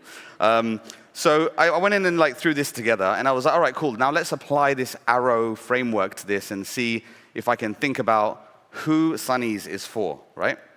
So I went into ChatGPT, and I said, right, here's my framework. It's called Arrow, and these are the questions I want to answer with this framework, specifically for a brand and marketing campaign for a new sunglasses brand. And I want it to be kind of funny and comedic and for it to be relatively low cost because Vision once sent me to a glasses store and I went in thinking, yeah, I'm going to start looking slick. And it was just way too expensive. So I was like, it needs to be low cost and high quality. Somewhere Vision would not be seen, but would definitely buy from. So it kind of spat out this paragraph for this, just to say, right, students age 18 to 30, people who are definitely into high fashion, but then they might not have the money yet to be buying at that level, let's say. Representation. So Sunnies should be representative of affordable luxury as a category, right? It started giving me this information. I'm not a marketing expert, by the way, guys. We have amazing marketers at Mindvalley, and I'm usually riding on their coattails. But I just thought, right, let me try and play ball here. Who is this for? Who does this represent? And it kind of gave me a little bit of advice there. Should exude confidence and still maintain a kind of lighthearted vibe. Who does it connect to, or how does it connect with people emotionally? So it's fun, sophistication, elements of humor, bright and bold colors. It started just giving me a lot of information, a lot of tips that I could throw back into my brain to try and regurgitate, and then maybe back into a different AI to see what I could get out the back end. And lastly, what's the objective of all this? Well, the logo and the brand needs to be used across all of these platforms. It needs to stand out, be vibrant, be bold, and make sure that people can make a clear distinction between Sunnies and Oakley and Ray-Ban and all these other brands. So cool. I took all of that stuff. I kind of threw my own spin on it because I was thinking, what's a cool way to kind of represent? Is that Rui? That's it, yeah. Rui. Round of applause for Rui.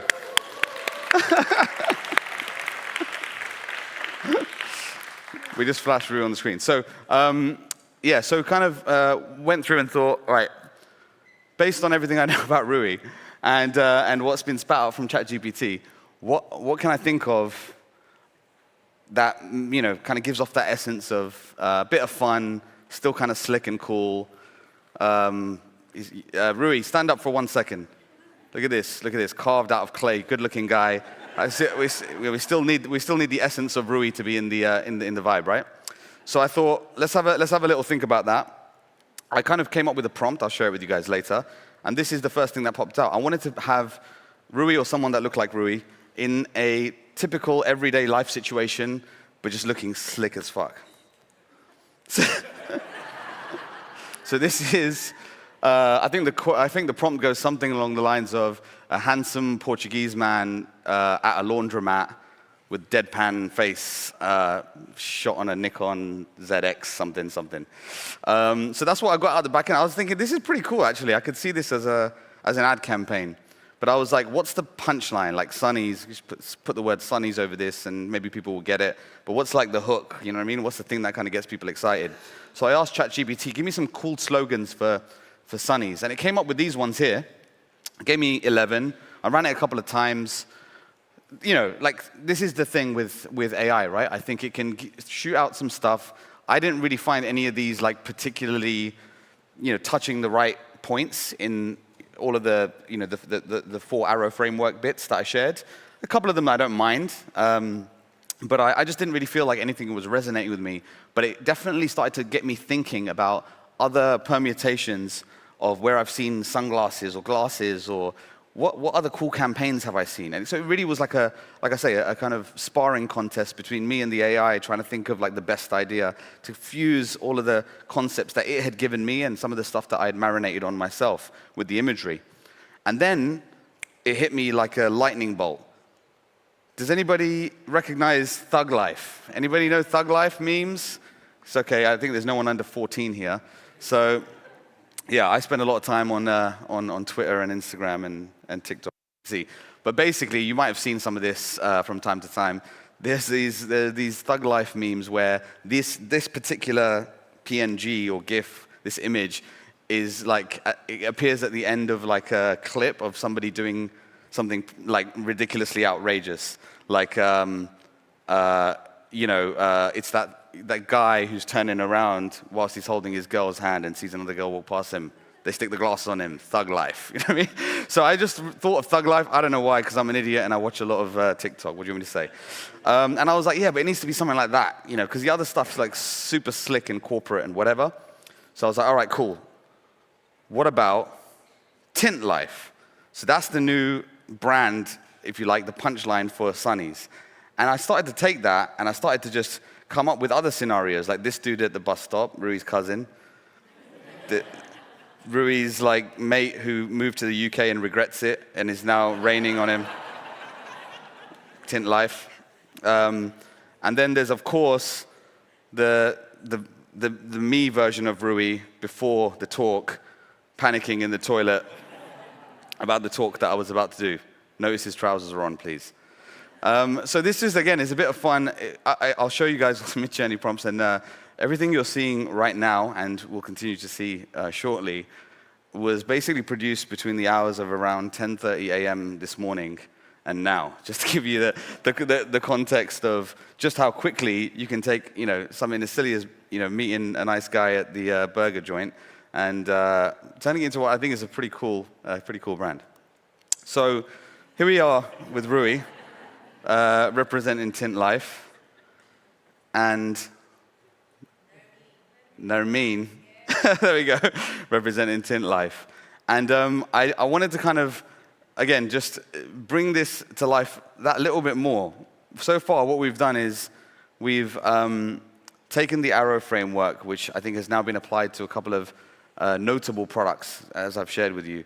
We've tried to find a sort of quick and easy way of taking an idea that kind of just popped into my head. And again, I'm using this as a conduit. It could really be a part of your business, something that you've been brewing on for a while, a new product concept, a new brand concept. And just spar with the technologies. ChatGPT, going back and forth on what this means within that framework that I laid out. And by the way, you can go really, really deep on those 4 pillars. I think also if you happen to be in marketing, combining that with data and evidence and reports, I think a lot of the stuff that my colleagues, you know, Andrew and Vikintas and Iman have covered in different ways, you can take a lot of that stuff and you can really feed it to the machine and start having a conversation with how much of this can I take into my own imagination and churn out something that might be of value. So, yeah, we took all of that, and I thought there's probably one more thing that's missing. Kind of bleeds into the conversation I want to have with you guys tomorrow, which is more about kind of the creative aspects and art. I think more where I centrally live. But there's a few other bits that come across, right? If we're going to do what the refugee team did and what Mercedes did, then we're going to take the technology, we're going to take the product, we're going to take the brand, we're going to take the marketing, we're going to take the slogan, and ultimately we need to make something that resembles a way of communicating that, an ad.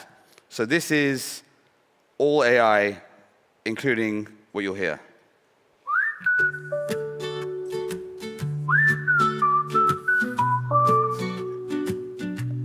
When it's raining, you keep my days bright.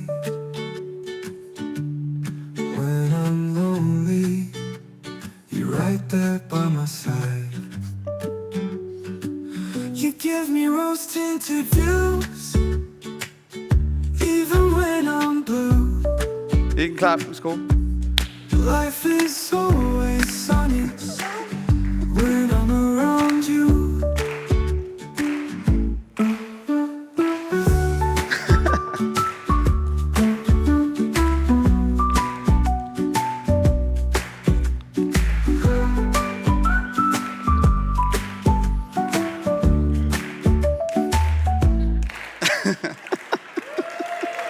Thank you.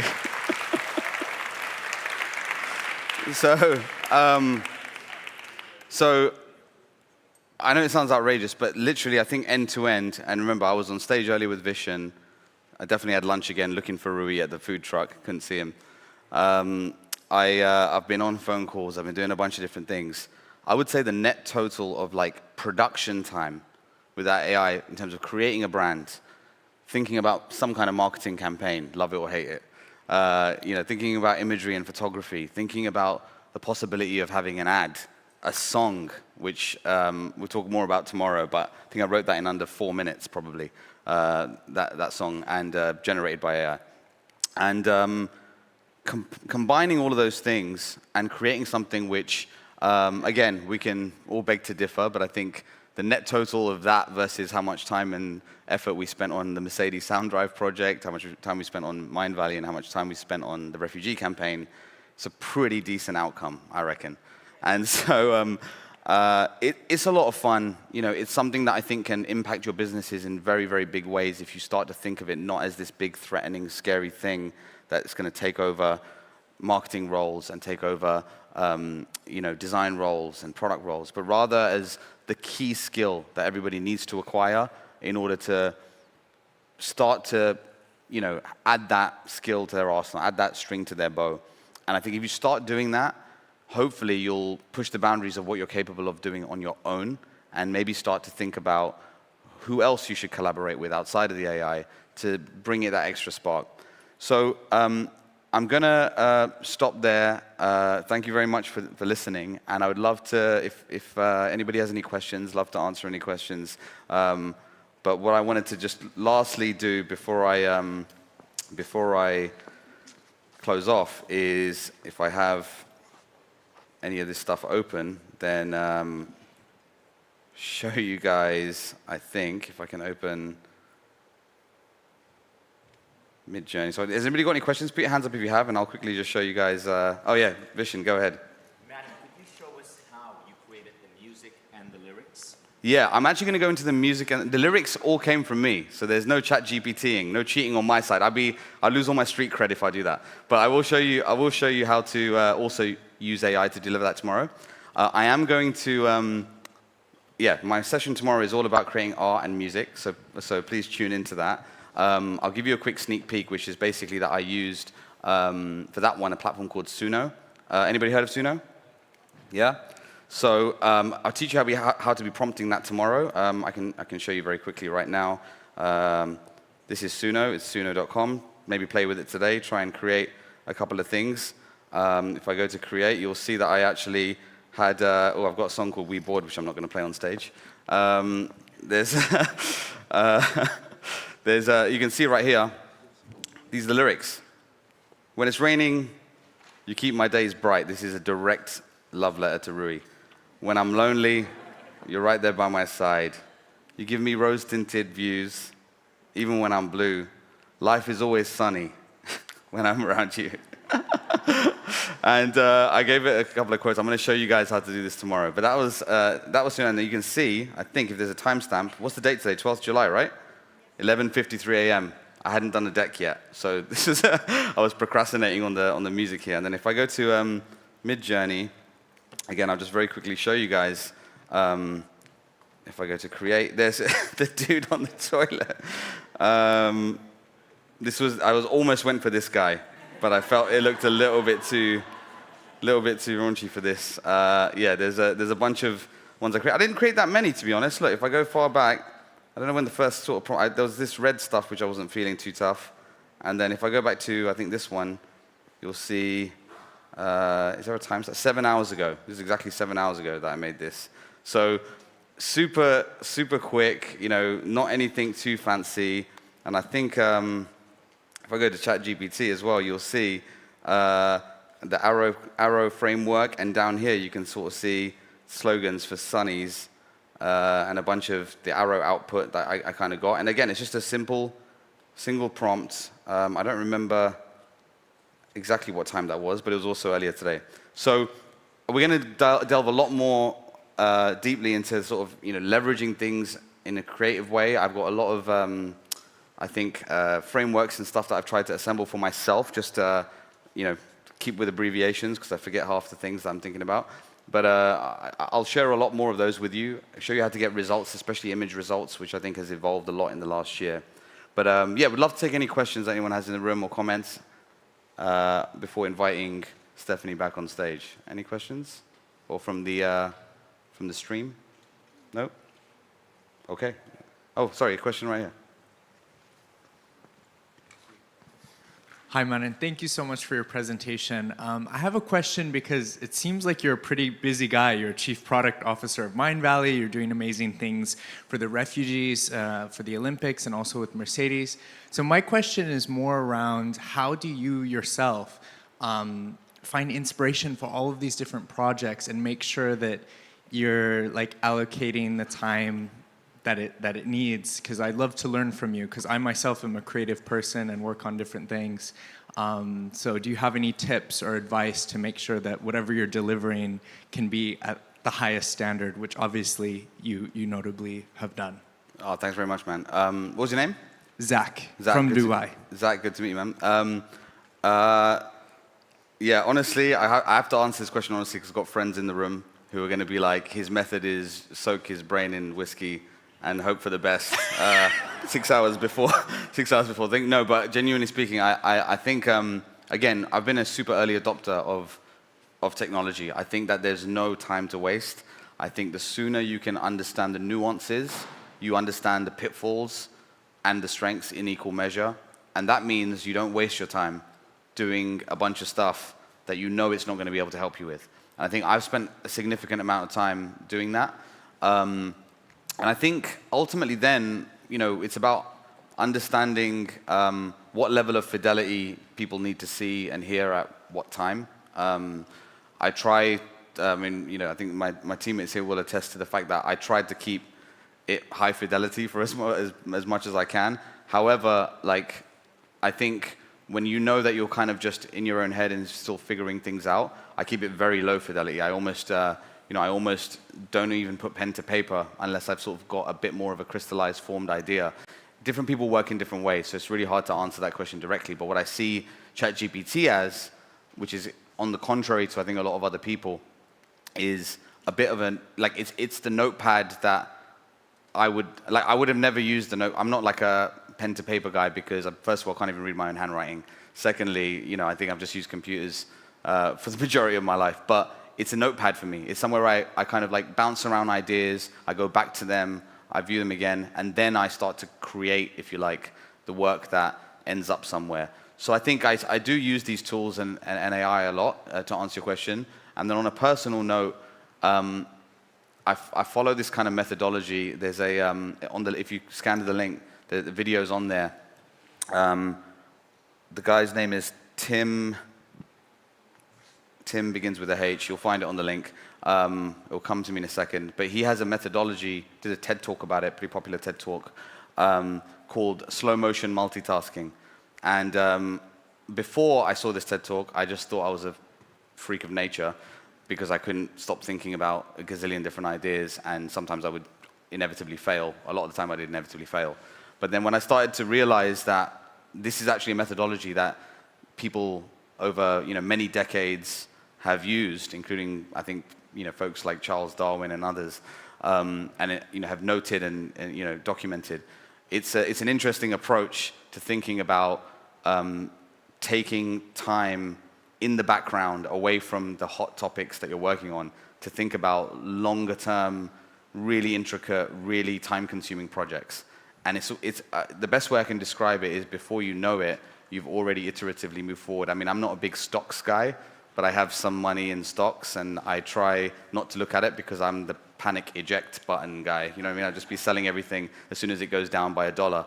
But there is something in that, because the more I don't look at it, the more when I go back I realize actually the portfolio in general is trending positive.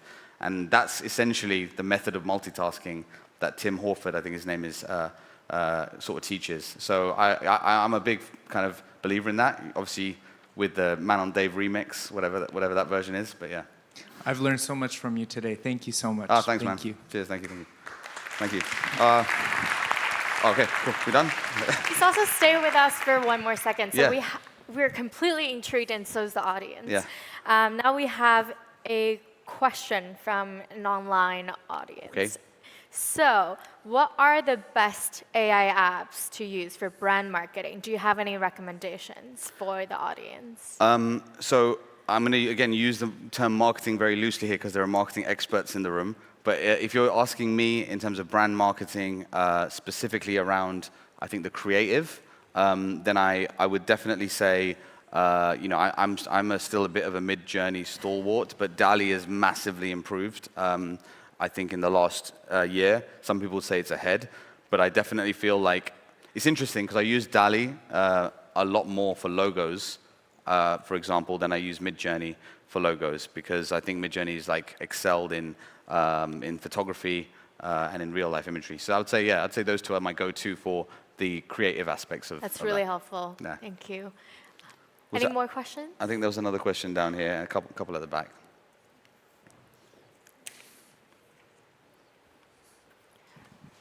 Hi, sir. I think there's someone behind you. Hi. My name is Alex Zagribelny. Yesterday I was a speaker. And actually, I have a proposal. Okay. So it's about cooperation between Mindvalley and Revolution again. So now I'm working with a hymn of Next Ava, Ava Way of Water. I wrote the lyric. Please support me with the music.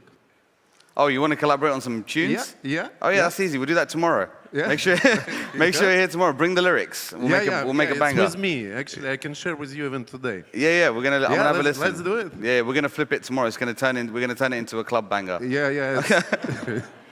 Thank you for support. Thanks very much. Appreciate you. We have even more questions coming. Wow. Yeah, please drop all the questions you have online. This is a great time to get any questions clarified. So the next question for you, you're quite popular. Oh God, don't start.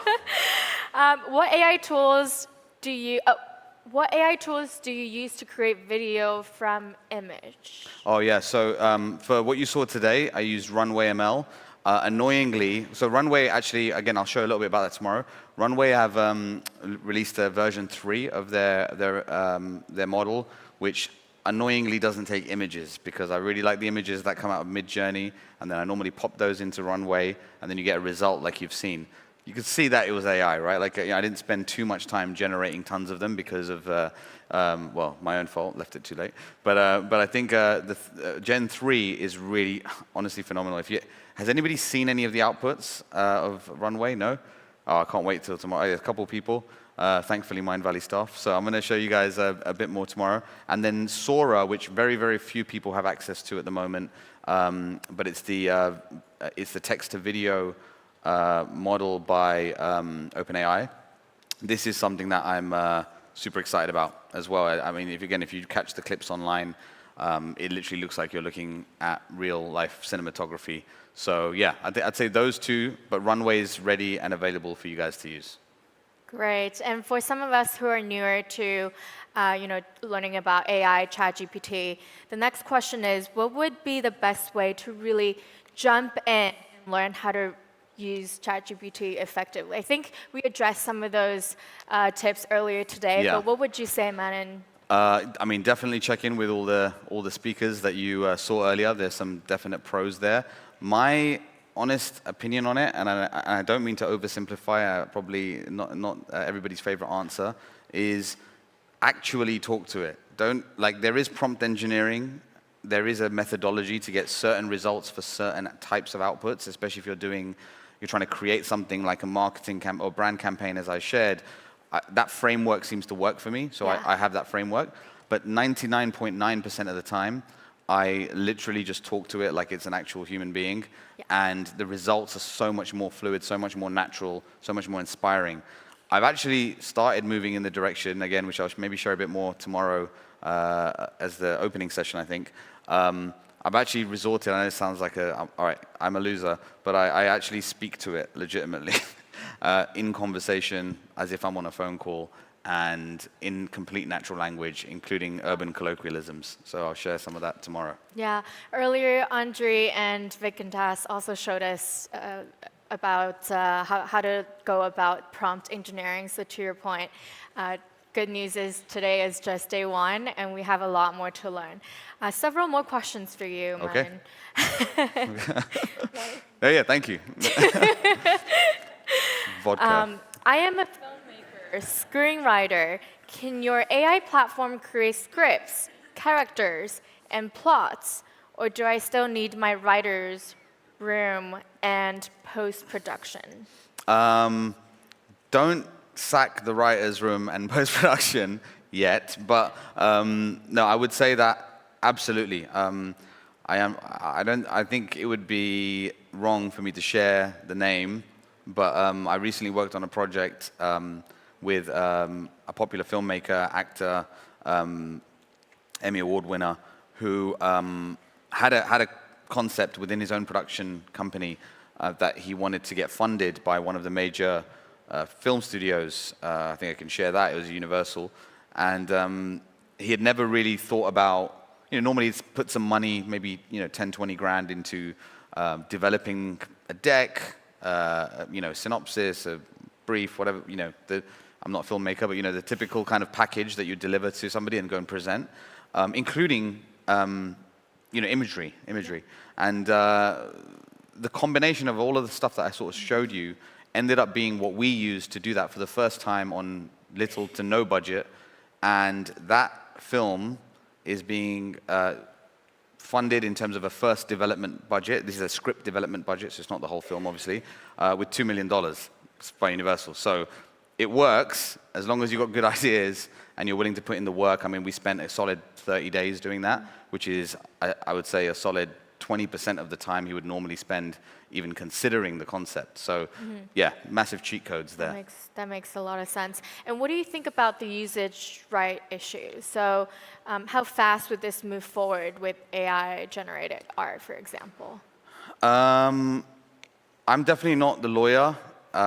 We have, I think there's definitely on our platform, our amazing legal counsel, Jasmine, did an awesome session at last year's AI Summit to sort of talk about a lot of these issues. We actually have I've just seen a lawyer in the room also.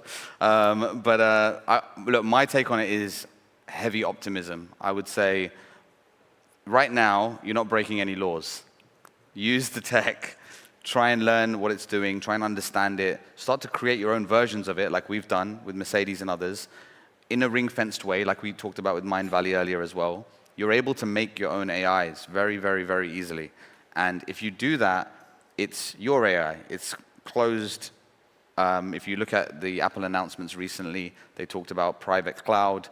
These things are emerging very quickly, where you can train your own AI to spar with or share your ideas, and for it to regurgitate those in some kind of creative, cool way where you don't have to worry about, I think, a lot of the issues you're highlighting. So I think that's kind of where we're at today. Great. And we also have 2 more questions from our YouTube audience. Oh gosh, where was that from then? That was Zoom. But Okay, now we also Zoom have and YouTube. All right, cool. All right, We're let's go. going across all the social platforms. Right. So, how do you use AI in your product development process?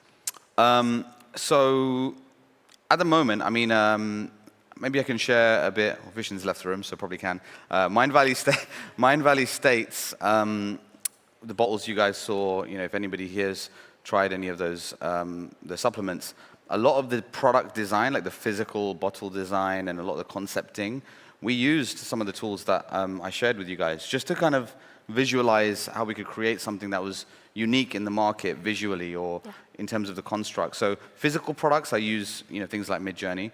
I think in terms of kind of like bouncing around ideas for like product market fit and individual features, I also use Bard by Google. It's another one similar to ChatGPT, but again, I feel being able to throw documents into it and get it to kind of fill in gaps and kind of brainstorm with me. Yeah, definitely. From a cool. research, ideation, soundboarding perspective, it's also been very useful for, as you said, product market fit. So hopefully, not hopefully, please keep the questions coming, but so far the last question is, are you ready for it? It's a long one. Okay. I'm looking to create hyper-personalized outreach, Loom videos. Okay. And I wanted to ask if you were in his position as an agency owner trying to improve outreach response rates and deliverability, how would you go about doing such effectively using AI? So Loom videos, I've seen a lot of those approaches. I actually think there's no substitute for the person on video, to be honest, at the moment. So I would say capture the attention faster, better. By the way, which you can, again, sort of bounce around ideas with ChatGPT to see if there's a script that can improve on what you've got. But I would say in terms of non-visual or audio-visual communications, so if you're sending emails and so on, I think you can make things really, really personalized, especially, again, if you are open to leveraging some data that you have at your disposal. So if you have, for example, customer data, the last time they bought something from you, the last email they opened, things like that, leveraging that to plug that into a spreadsheet and then into ChatGPT as a file or whatever to analyze and start to give you ideas around how to personalize the communication to each individual. This is something that's really possible, and I think folks like Vikintas and Vishen have already deployed a lot of these tactics in their own businesses, in their own ways, to start to kind of get a bit more efficient at this stuff. So if you catch them for a coffee, they're the experts at that. I try to keep it creative, guys. I'm 11 out of Friday. Amazing. Thanks, guys. Thank you so much. Thank you so much for your time. So Cheers. much. Thank you so much. I'll just unplug this and put your phone down. What an incredible day of learning. Hopefully we've answered a lot of your questions. So day 1 today. Tomorrow we have an action-packed day once again, 3 p.m. So we not only have Manon once again, thankfully, because we have so many questions for him. He will be telling us how to create AI art. And we also will be hearing from Vikintas once again on how to create your first AI app. Then we have 2 new speakers. Well, one of them we heard from him last year. Who here heard from Mr. Grateful, Dominic, last year? Perfect. That was one of my favorite sessions as well. So he will be teaching you how to completely revolutionize your digital presence using social media agent, AI. And of course, we also have Juan, who will be teaching you how to build your first AI team. What an exciting agenda for tomorrow. So I will see you tomorrow, 3 p.m. sharp, back here. And thank you so much once again for joining us this weekend. I can't wait to be on this journey with you rest of the weekend.